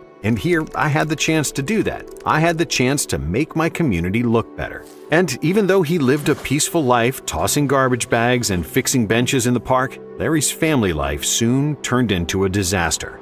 In 1975, when Bird was only 18 years old, his father committed suicide, and Larry was devastated. He chose the way he wanted to die, and he did it. And it's just unfortunately that some people have problems like that. But you know, I wish he was here, but he's not. So I had to go on with my life and try to make the most of my life, just like the rest of my family has. And that's the way we dealt with it. Joe Bird was divorced from Larry's mother at that point, with his PTSD and alcoholism as the main reason for their separation. Alimony payments and debts to creditors were mounting, and it was getting harder for Joe to find work. So, he came to the conclusion that his family would be better served through life insurance money. Joe then called his ex-wife and told her she didn't need to worry about the debts anymore, and then he hung up and took his life. Growing up, Larry was best friends with his father. The two spent a lot of time together, and his death affected Larry deeply. Although he felt betrayed by his father's act, Larry once again respected his father's sacrifice for his loved ones, and that's the same attitude he always brought to the basketball court. During that period when he worked as a garbage man, Larry got married to a girl he'd known for years. But that marriage turned out to be a catastrophe. And just when they got divorced, he found out that his now ex-wife was pregnant, and she prohibited Larry from having anything to do with the baby. So, between 1975 and 1976, a still teenage Larry Bird quit 2 colleges, lost his dad, and suffered through a messy divorce. Who knows how his life would have turned out if he hadn't been recruited by Bill Hodges, then the assistant coach at Indiana State University. The young coach knew how good Bird was, and the two of them formed a relationship through Hodges' attempt to get Larry to play ball again. However, Larry was reluctant due to his failure at Indiana University, his job as a garbage man, and his complicated family situation. But Hodges was relentless, and one day he went to see Bird at his mother's house. Larry kept talking about a buddy of his who could really play ball, but nobody knew about him because he never went to college. To which Hodges replied, "Yeah, Larry, they're going to say that about you someday." After that mic drop, Hodges got up and left without even saying goodbye. And 2 days later, he got a call from Larry, who decided to join Indiana State, which would change his life forever. If Bill Hodges hadn't been as persistent as he had been, Larry Bird might never have existed in any of our minds. I believe that with all my heart. In his first season for the Sycamores, Larry, who is now 6'9", immediately proved that he was a basketball genius, averaging 33 points, 13 rebounds, 4 assists, 3 steals, and a block in 28 games. Once I started playing, it's the same old thing. You know, he's at a small school and he ain't playing against anybody, which is fine. Still dominated. During his second season at Indiana State, Bird averaged 30, 11, and 4, and was voted a consensus first-team All-American. Larry intended to return to Indiana State for his senior season, and the NBA rules at the time stated that players must spend 4 years in college to be eligible for the NBA draft. So in 1978, nobody in the NBA was thinking about Larry Bird, except for Red Auerbach, the general manager of the Boston Celtics. Auerbach didn't think that he could find a superstar in the 1978 draft, and he believed that Bird was going to be the first pick in '79, and that the Celtics wouldn't be able to get him then. However, because Bird enrolled at Indiana in 1974, but dropped out only a few weeks into his first semester, by technicality, he was eligible to get drafted. Still, drafting him was very risky, because Larry could re-enter the draft after his senior season, but Auerbach was willing to gamble, and with the 6th pick in the 1978 draft, the Celtics picked Bird, which was a shock to the rest of the NBA. I just think that Red took a gamble because he had the 6th and the 8th pick that year. He wanted me, and why didn't he wait to the 8th pick? You know, why did he take me the 6th pick? But what happened in the 1979 NCAA season was maybe even more shocking. Bird led the Sycamores to an undefeated season and made it all the way to the national championship against Michigan State and their star point guard, Magic Johnson. Indiana State won 33 games in a row leading to the finals, and Bird was especially inspired in the Final Four against the second-seeded DePaul, finishing the game with 35 points, 16 rebounds, and 9 assists, shooting 16 for 19 from the field. However, in the national championship game, he ran into a better team. Michigan State was much more athletic, and they kept trapping Bird, forcing him to take tough shots. Magic and Michigan State won the title, beating Indiana State 75-64, with Larry hitting just 7 of 21 shots for 19 points. Due to the hype created by Bird and Magic, the 1979 NCAA Finals game achieved the highest ever television rating for a college basketball game, and with 35 million viewers, that record still stands today. However, after the college season ended, Bird still had a big decision to make, whether to stay with the Celtics or re-enter the draft. He first visited Boston on April 6, 1979, where he, Red Auerbach, and Larry's agent discussed Bird's contract. They finally settled on a $650,000 a year deal, which made Bird the highest-paid rookie ever. But Bird felt no pressure. If I fail, I fail. I failed classes before. I know the feeling. $650K? $650K back then is worth hell.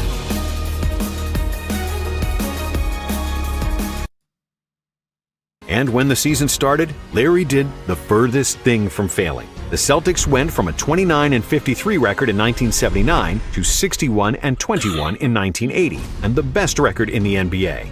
And I think it took me probably 3 days after a rookie camp. I found out that, hey, this league is nothing. I can play in this league and I will dominate in this league. With averages of 21.3 points, 10.4 rebounds, 4.5 assists, and 1.7 steals per game for the season, Larry was selected to the All-Star team, made the first-team All-NBA, finished 4th in MVP voting, and won Rookie of the Year over Magic Johnson. But in the Eastern Conference Finals, Julius Erving's 76ers proved... Let me say something real quick, right? It's funny Magic Johnson beat him, right? But I mean, in college, right? He didn't win a championship in college, but as far as I know, he beat the Lakers multiple times for championships. So he got his payback many times when it really counts. Proved to be too tough, and the Sixers spoiled a championship meeting between Bird and Magic. And then, in the 1981 season, it was Magic who failed to reach the finals against Bird. With the addition of Kevin McHale and Robert Parrish, who came in a trade dubbed the Steal of the Century, the Celtics assembled arguably the greatest front court in NBA history. The one thing that we did my second year, we picked up Robert Parrish and Kevin McHale. Now, we didn't know how they was going to fit in, but they fit in very nicely. And Boston won 62 games in the regular season. Bird finished runner-up for the MVP behind Dr. J, and in the playoffs, the C's swept Chicago, then avenged the loss to the Sixers in one of the most thrilling series ever, with 5 of 7 games decided on the final possession. And after they won Game 7 by 1 point, Boston faced the Houston Rockets in the NBA Finals. Bird didn't have a great shooting series, hitting just 42% of his shots and averaging 15 points per game. But he also averaged 15 rebounds, 7 assists, and 2 steals, winning his first NBA championship in just his second season in the league. The Boston Celtics have won the World Championship in 1981. Cedric Maxwell was named the Finals MVP because he averaged more points than Larry, but there was no doubt who was the best player on the Celtics. After we won the championship in '81, I feel like we had a good enough team where we could start a destiny and win a lot of championships. In the next 2 years, Bird's numbers continued to rise, and he finished second in MVP voting in both seasons. In 1983, he was third in voting for Defensive Player of the Year, despite his reputation as a slow-footed, unathletic player. But even with the stellar play from Bird and the ascension of Kevin McHale, the Celtics regressed, losing to the Sixers in the '82 Conference Finals and getting swept by Milwaukee in '83. With a bitter taste of disappointment after that loss, Coach Fitch resigned and was replaced by Casey Jones, an 8-time champion as a player from the Bill Russell era. And with the new coach, the addition of a great shooter in Danny Ainge and stellar defense from a veteran point guard Dennis Johnson, the Celtics were on the rise. In 1984, Bird averaged career highs in scoring and assists, with 24.2 points and 6.6 dimes per game, along with 10 rebounds. Larry also led the league in free throw percentage. He made the all-defense second team, and after finishing second in MVP voting for 3 consecutive years, Bird was finally named the league MVP. In the playoffs, Bird was playing the best basketball of his career, shooting over 50% in every playoff series, seamlessly dropping 30-point games and double-digit assists. After they got past Washington and New York, the Celtics dropped the Bucks in 5 games to avenge the loss from the previous season and make another NBA Finals against Bird's oldest foe, Magic Johnson. Playing against Magic, yeah, that was something that I always dreamed about since he beat us in college. In a hard-fought series, it took 7 games to decide a winner, and in the final game of the season, both teams struggled with their shot, including Larry and Magic. I can remember we didn't shoot the ball extremely well, but we played hard. We got to all the loose balls. We did the things that was necessary for us to win. But the Celtics were more poised down the stretch, winning 111-102 to secure another championship parade in Boston. And with 27 points, 14 rebounds, 4 assists, and 2 steals per game, Bird was named the Finals MVP. In the following season, Bird was again named league MVP, and the Celtics faced the Lakers in the finals once more. But this time, it was Magic and the Lakers who came out on top, with Kareem winning the Finals MVP.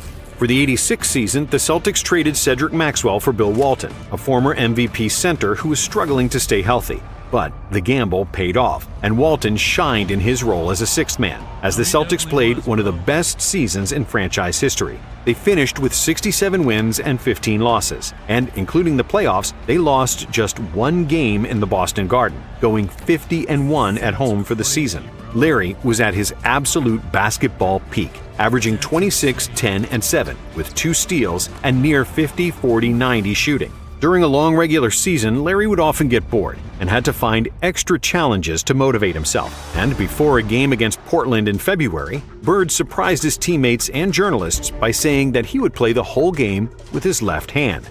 And despite barely touching the ball with his right, Larry finished with 47 points, 14 rebounds, and 11 assists, including a game-tying shot in regulation and a game winner in overtime. If I remember the game correctly, they were forcing me left to help.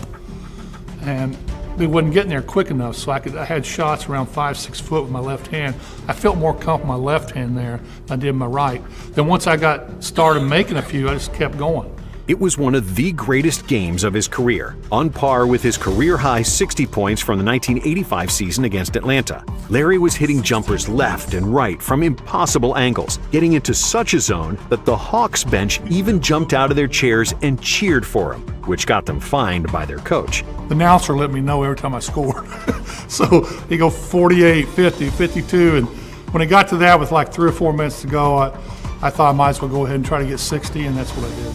Then, in 1986, Bird received 73 out of 78 first-place votes for the MVP award, becoming just the 3rd player to win MVP 3 years in a row. Only 2 other players won the regular season MVP award 3 consecutive times, as Bird did, Bill Russell and Wilt Chamberlain. And in the 1986 playoffs, the Celtics steamrolled through the East, sweeping Jordan and the Bulls, defeating Dominique and the Hawks in 5, and then swept the Bucks to reach their 3rd straight NBA Finals, this time against the Houston Rockets. And while the Houston's twin towers of Ralph Sampson and Hakeem Olajuwon provided a bigger challenge for the Celtics, there was nobody who could stop Larry. With 24 points, 9.7 rebounds, and 9.5 assists, Larry was 2 rebounds and 3 assists shy from averaging a triple-double in the finals, winning another Finals MVP as the Celtics won the title in 6 games. In 1987, Bird became the first player to shoot 50-40-90 for the season, averaging 28 points, 9 rebounds, and 8 assists per game. But while Larry was still on top, the Celtics regressed. Before the season, their number 2 overall pick, Len Bias, tragically passed away after the draft, and they suffered many injuries during the season and the playoffs. I was the healthiest one on the roster. That's not saying much. I felt pretty good. I know Robert had ankle injuries, and Kevin broke his foot. Danny had a hip problem. And just to get to the finals, it made us feel good. Still, they had Larry, who pushed the C's to their 4th consecutive finals after one of the most legendary moments of his career, when he stole the ball from Isaiah Thomas in Game 5 of the Eastern Finals. And it was like in slow motion. It was like the ball like goes up in the air. I didn't even see him. Now there's a steal by Bird. Underneath the DJ. And in the finals, once again, it was Boston versus LA for the 3rd time in 4 years. But this time, the Lakers were healthier and better rested, and the Celtics didn't have enough gas in the tank to stop the fast-paced showtime. Bird delivered another 24, 10, and 5 for the series, but it wasn't good enough, as Magic got the best of him once again. The next year, Bird had the best statistical season of his career. He averaged 30 points, 9 rebounds, and 6 assists, again shooting 50-40-90 for the season, and proving that he was the best shooter who ever played at the time. Unfortunately for Larry and the Celtics, they lost in the conference finals against Detroit, and the 1988 season proved to be the last hurrah for the Celtics' big 3 of Bird, McHale, and Parrish in terms of contending for a title. Bird missed almost the entire 1989 season due to a persisting back injury and multiple surgeries to remove bone spurs from his ankles. He originally injured his back in the 85 offseason after deciding to build the driveway of his mother's home himself. Larry decides to do it himself. This is Larry Bird, the superstar, out there breaking his back, literally shoveling gravel. He spent all day shoveling gravel and ended up hurting his back and causing his spine to get misaligned. He had lost the structural stability in his spine, so it would slip into abnormal positions to try and... Hold on. I have to say something. This guy made $650K on a rookie deal back in the 80s. That was hella money.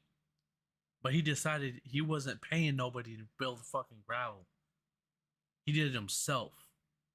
This dude's crazy. And lock itself to get an artificial stability.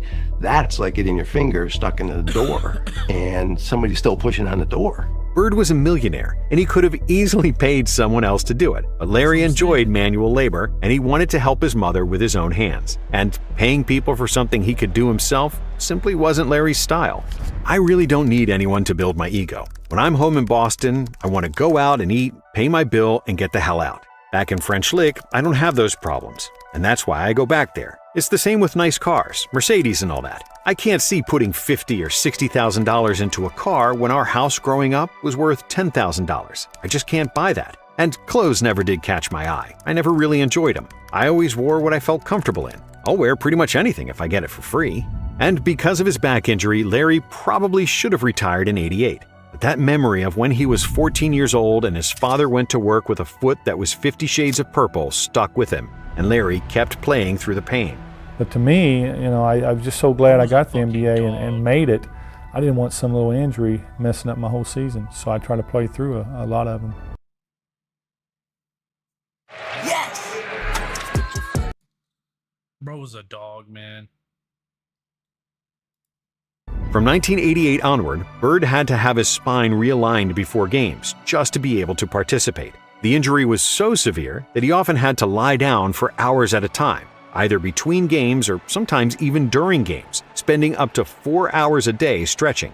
And even though he could barely walk, Larry still averaged 21, 9, and 7 in the last 3 seasons of his career. They called him Larry the Legend because of his dominance on the court, the extreme confidence he exuded, and the trash talking he served on a daily basis. Going into the locker room during the three-point shooting contest and asking other participants which one of you is going to come in second. Everybody's looking at me and I go, who's coming in second? And nobody said a word. I thought maybe they thought I was joking, but maybe they thought I was serious. But, well, then I had to go out and win it. But truthfully, I meant it. I mean, I knew I was probably going to win the contest.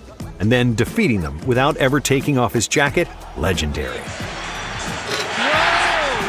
Telling players that he was going to get the ball, how many dribbles he was going to take, and then doing exactly that, sinking a jumper in their face, legendary. Every time he was about Dude, he was literally getting up his own moves, still beating people with it.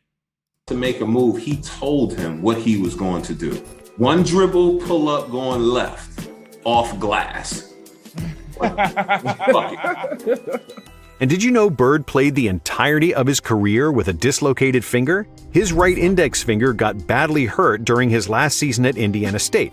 But like always, Larry just pulled the finger, put it back in place, and kept playing through the pain. Bird had to slightly change his shooting stroke because of that finger, and he swears he was a better shooter in college than in the NBA. And the numbers support this theory, as he shot 53% in college compared to 49.6% in the pros. And despite his reputation of being a trash-talking jerk, as well as getting into a few fights on and off the court, people who know Larry will tell you that he was an even better person than he was a player. When the Celtics won the title in 1984, Bird approached Red Auerbach and said, "I'd like to buy a championship ring for Walter, an old equipment manager and sometime trainer who died in 1985. No other player ever thought of that," Auerbach said. And in a 1985 game against the Utah Jazz, when he was just one steal away from recording a quadruple-double, something that only Nate Thurmond had achieved up to that point, Larry instead chose to stay on the bench, saying that he already did enough damage. Getting a quadruple-double meant nothing to me. I mean, really, you go into a game and when you're up by 25, 30 points, just for a steal, makes no sense to me. I've done enough damage already. And that's the perfect example of the duality of Larry Bird. On one hand, he was an uber-confident SOB that would destroy your soul on the court, but he was also a modest country boy who used to pick up garbage in French Lick and felt it was immoral to buy a Mercedes. Well, like I said, when I grew up, I never went away from French Lick, so this is all I really knew. It's not that I think this is the greatest town in the world, but it's my hometown. This is where my family and friends are, so it's important to me. Thanks for watching. And if you like this video, we have another one for you right here. I gotta subscribe because that was pretty good. Oh, I'm already subscribed. Okay. No, he really did tell the playbook. That's fucking crazy.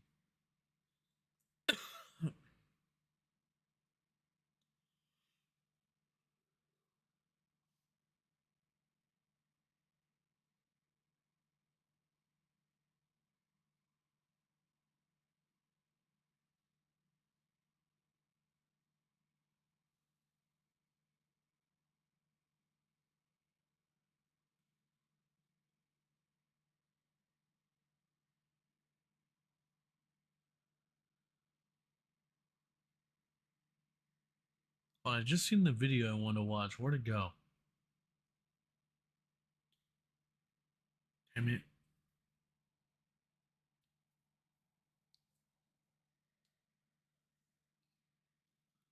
We're gonna watch one more and then I'm gonna end stream, guys, because I gotta get some sleep.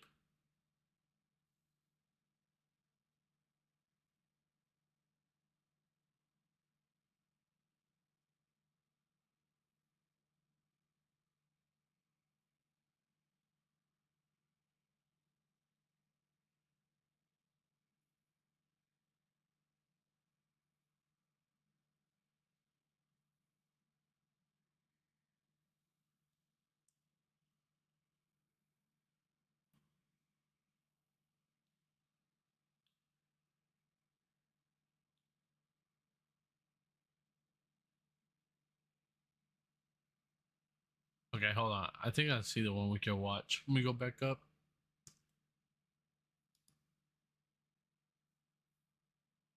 One game to save your legacy. That's where LeBron James found himself, down 3-2 to the Boston Celtics in Game 6 of the 2012 Eastern Conference Finals. With all eyes on him, LeBron was facing overwhelming pressure to deliver. Pressure that he ironically put upon himself. After painful losses to the Celtics during his time in Cleveland, LeBron skipped town to join Dwayne Wade and Chris Bosh down in South Beach, just to suffer one of the most embarrassing meltdowns in NBA Finals history.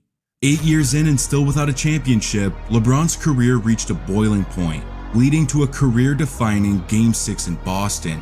Win and live another day, or lose and be crucified by the basketball world. Have your legacy tarnished and forever be known as the guy who... Hold on.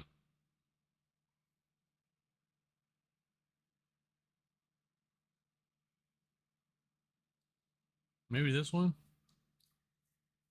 It's Game 6 of the 2011 NBA Finals. And look who's leading the series. Yeah, Dirk and the Mavericks are on the cusp of one of the greatest upsets in league history. On the flip side, Miami's newly formed Big Three is on the verge of an all-time great collapse. They were supposed to win not 1, not 2, not 3, you know what I'm getting to. Yet here they are, just 48 minutes away from a complete failure against a team that shouldn't even be here in the first place. So how did we get here? How did Dallas of all teams get themselves in this position? And what went wrong for Miami? Well, to answer those questions, we gotta go back to 2006.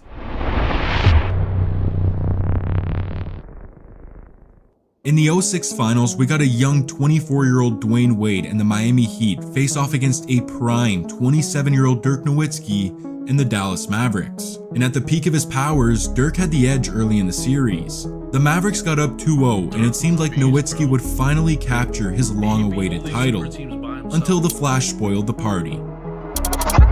Dwayne Wade completely took over the next 4 games, averaging over 39 points a night to drag the Heat to their first title in franchise history while putting a knife through Dirk's heart. This was supposed to be his championship. He'd been so close so many times, and it seemed like the stars had finally aligned. But in the blink of an eye, the Flash took it from him. The 2006 finals shook the NBA to its core, but what happened just 5 years later eclipsed it.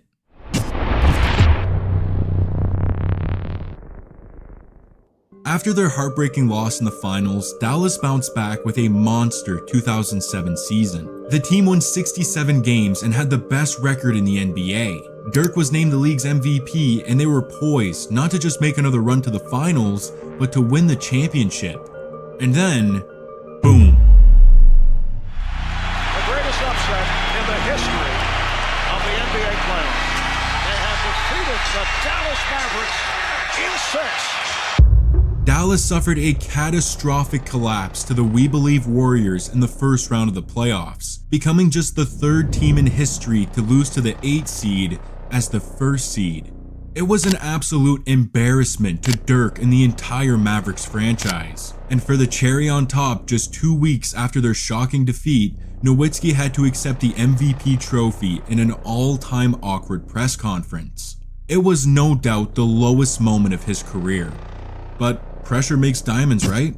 Meanwhile, 2007 was the title defense season for the Miami Heat, and it didn't go so smoothly. D-Wade faced injuries throughout the year, and they got swept in the first round. It was disappointing to say the least, and a little baffling. After 2006, both teams seemingly had another run in them. A young superstar with the rest of his career in front of him, and a unicorn at the top of his game. But just a year later, you questioned everything about them. In fact, the following years were eerily similar. In 2008, Dallas won 51 games and lost in round 1. Miami got thrashed by injuries and won just 15 games. Failure. In 2009, the Heat bounced back and then got bounced in round 1, while the Mavericks got deleted in the second round. In 2010, they redeemed themselves, 55 wins and the 2nd seed in the West. Now, tell me if you've heard this before. The Mavericks choked. They got upset by the 7th seed San Antonio Spurs in the first round, and it wasn't much different on the other side. Miami lost to the Boston Celtics in 5 for another first round exit. In fact, the Heat haven't won a single playoff series since they won the title. It was rough, and headed into the 2010 offseason, our 2006 finalists needed to see major changes if they wanted to get back to where they were just 5 years ago. And for the Miami Heat, change wore number 6.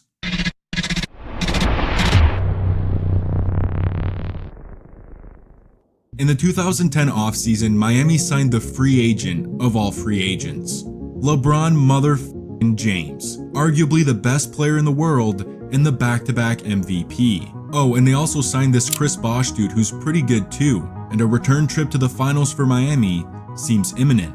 Dallas, however, didn't get the opportunity to make that type of move, but they did address their defense, trading for Tyson Chandler to be their anchor on the defensive end. Both squads felt good about their moves, and the 2011 season was upon us. Compared to the last 5 years, this season was magical for the Heat.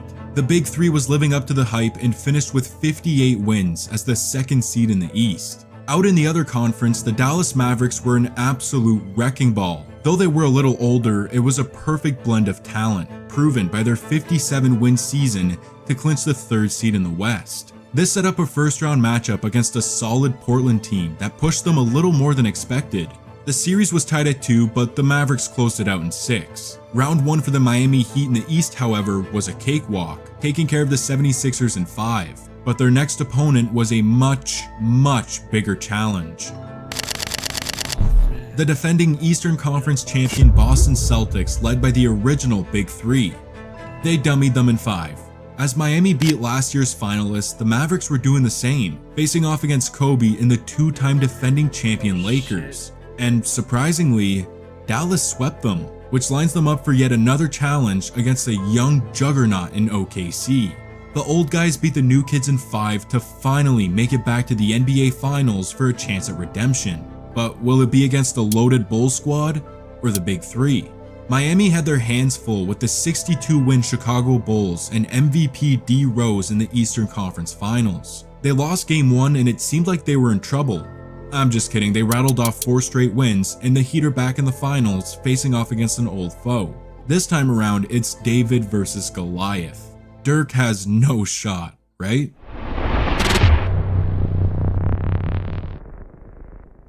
And just like that, they're back. A 2006 finals rematch that not many had expected, but what many did expect, including experts, was a Miami beatdown. And Game 1 seemed to be a preview of that. Skip to the second half and Miami cranked up the heat. LeBron and Wade combined to score 17 in the third quarter, and it was capped off by a fading 3 by LeBron to beat the buzzer and put Miami up 4. It wasn't a massive lead by any means, but Dallas wasn't able to overtake them. LeBron threw down a demonstrative and 1 slam with 2 minutes to go to push their lead to double digits, and it was wraps. Miami's Big Three lived up to their name with some big performances. They dominated the second half and take Game 1. After a fairly convincing win in Game 1, Miami now had the opportunity to take full control of this series, and Dwayne Wade wasn't going to let it go to waste.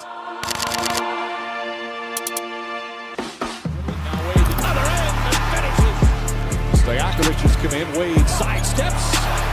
Perhaps it should be up more. Wade, oh, difficult bank shot. Nowitzki, fouls Wade and gets past it. The Flash was a problem with a 21-point first half that gave the Heat all the momentum they needed, and it also lit a fire under LeBron. In the third quarter, he threw down 2 earth-shattering dunks to give Miami a 4-point lead headed into the fourth, and that's when they got into a groove.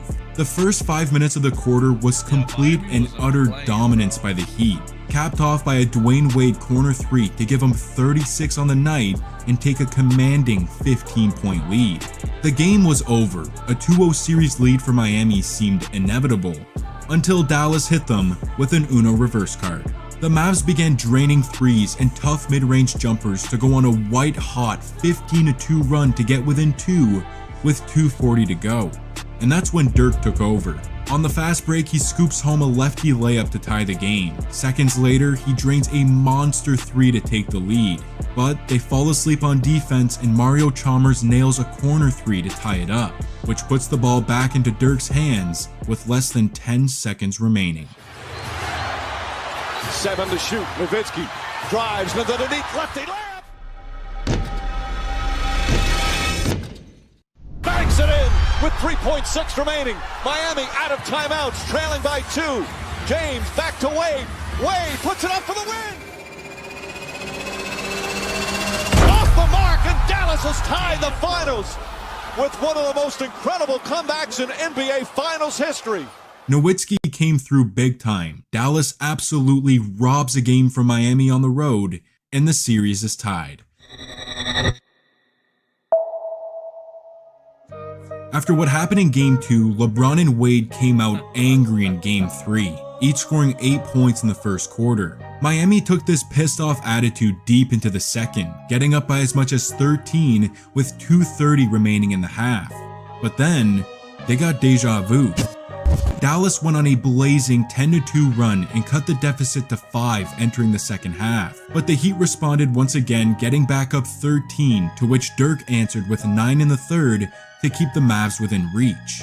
And in the fourth quarter, he went unconscious. Nowitzki, a good look for three. Knocks it down. Nowitzki, backdoor, tie game. Nowitzki, 5 on the clock. Nowitzki, head fake, falling away. It's good. Dirk Nowitzki knocks it down again. Dirk tapped into his flow state with a 15-point quarter with some of the purest buckets you'll ever see. This was part of a 34-point, 11-rebound, 3-block performance. However, it wasn't enough to take the lead. With 45 seconds left, the score is tied. LeBron finds a wide open Bosch and he drills the deep 2 to take the lead. And with 4 seconds left, Dirk has a chance to win or send the game to overtime. Timeouts, they have to get it in. Up to Nowitzki. Haslam on him. Nowitzki spins. Head fake, falling away. Shot won't go, and Miami holds on and takes game 3. Nowitzki misses his patented fadeaway at the buzzer. Miami survives by the skin of their teeth, and they're just 2 wins away from a title. Entering a crucial Game 4, Dallas received some bad news. Dirk was dealing with a serious sinus infection. He toughed it out to play, but it was clear that he wasn't 100%, which meant that this was a golden opportunity for the Heat to take full control of this series and go up 3-1. But that's not exactly how it went. The Mavericks got massive contributions from Chandler, Marion, Terry, and Stevenson, combining for 57 of the team's 86 points. They were the only reason this game stayed close, and for the third game in a row, this one would be decided in the final minute. With less than 20 seconds left and Dallas up 1, Dirk comes through, scooping in a layup to go up 3. This game is going to come down to the final shot, but it wouldn't have if it wasn't for LeBron. The man who was supposed to be the best player in this series was passive, lackadaisical, and just completely out of it in a critical Game 4. He had just 8 points and 4 turnovers on 3 of 11 shooting. Had he played anything like himself, Miami wins this game. But for lack of better words, he choked, and the Heat have to muster up a miracle. Miami needs a 3, the ball gets inbounded, and Dwayne Wade fumbles it. The Heat miss out on a golden opportunity, and we got ourselves a series. Shit. 2-2? You guys remember that Dirk sickness from Game 4? Well, prior to Game 5, LeBron and Wade made it clear that they weren't buying it. They were caught in crystal clear 4K, fake coughing, making fun of Nowitzki's sickness, insinuating that he was faking it. The video made the rounds, and Dirk definitely caught wind of it, because like many other all-time greats, this type of disrespect fuels them. And Dirk is no different. Think of the video of Wade and LeBron coughing. Dwayne said that that was a real cough, by the way. Well, I just thought it was a little childish, a little ignorant. Nowitzki, quick move, and the finish! Nowitzki drives on Anthony, stops, left-handed, puts it in. As Nowitzki puts it up in favor of the Heat. Nowitzki with the left hand. 4.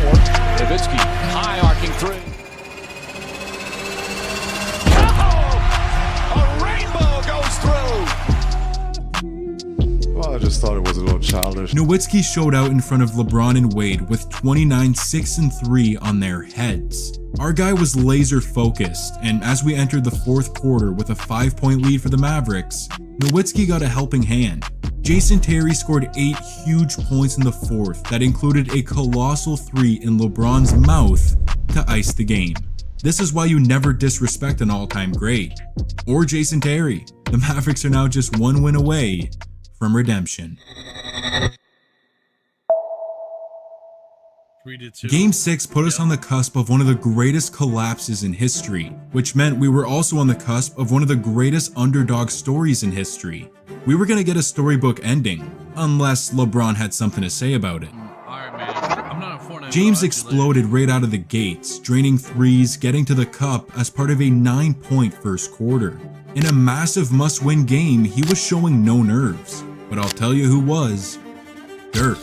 This dude couldn't throw the ball into the ocean if he wanted to. In the first half, he had just 3 points on 1 of 12 shooting. Were he and the Mavs about to choke again? Despite Dirk's struggles, Dallas got out to a 12-point lead early in the second quarter. But it didn't last long.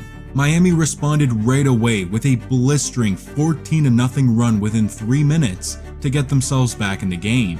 The rest of the quarter stayed tight, and Dallas took a 2-point lead into halftime. And the only reason they have a lead despite Dirk's shooting is because of our Game 5 hero, Jason motherfucking Terry.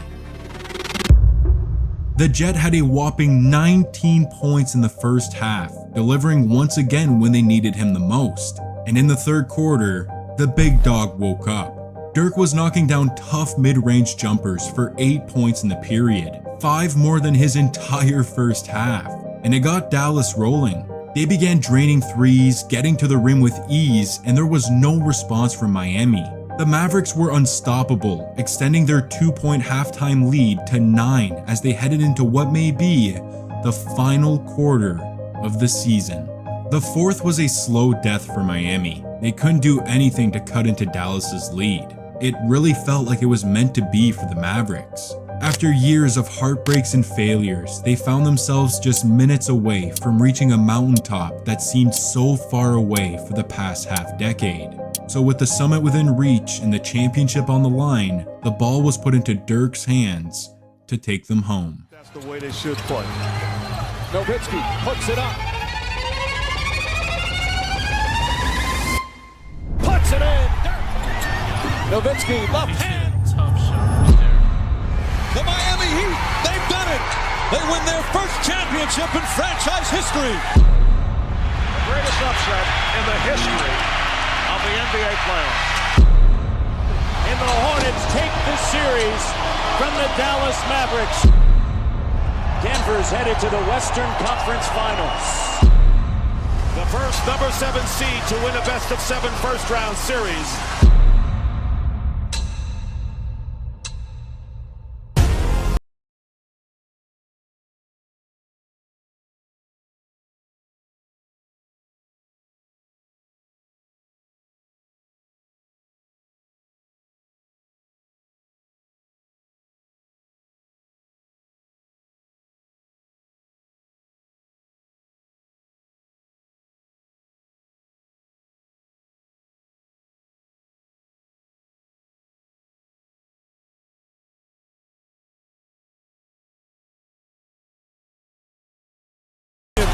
The first title in franchise history.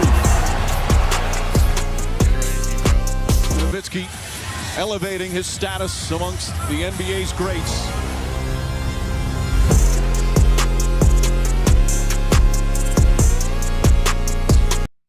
That was pretty good. What I will say was crazy is you think about it, that dude stole a ring from Dwayne Wade, Chris Bosh, and LeBron James himself. LeBron would have another ring if it wasn't because of this. But hey, man, it is what it is. Well, guys, I'm going to end this stream off here, man. I will catch you tomorrow. We're going to be playing Laundry Store Simulator on tomorrow's stream. I'm going to go get some sleep. I will catch you guys later and tomorrow. Peace out.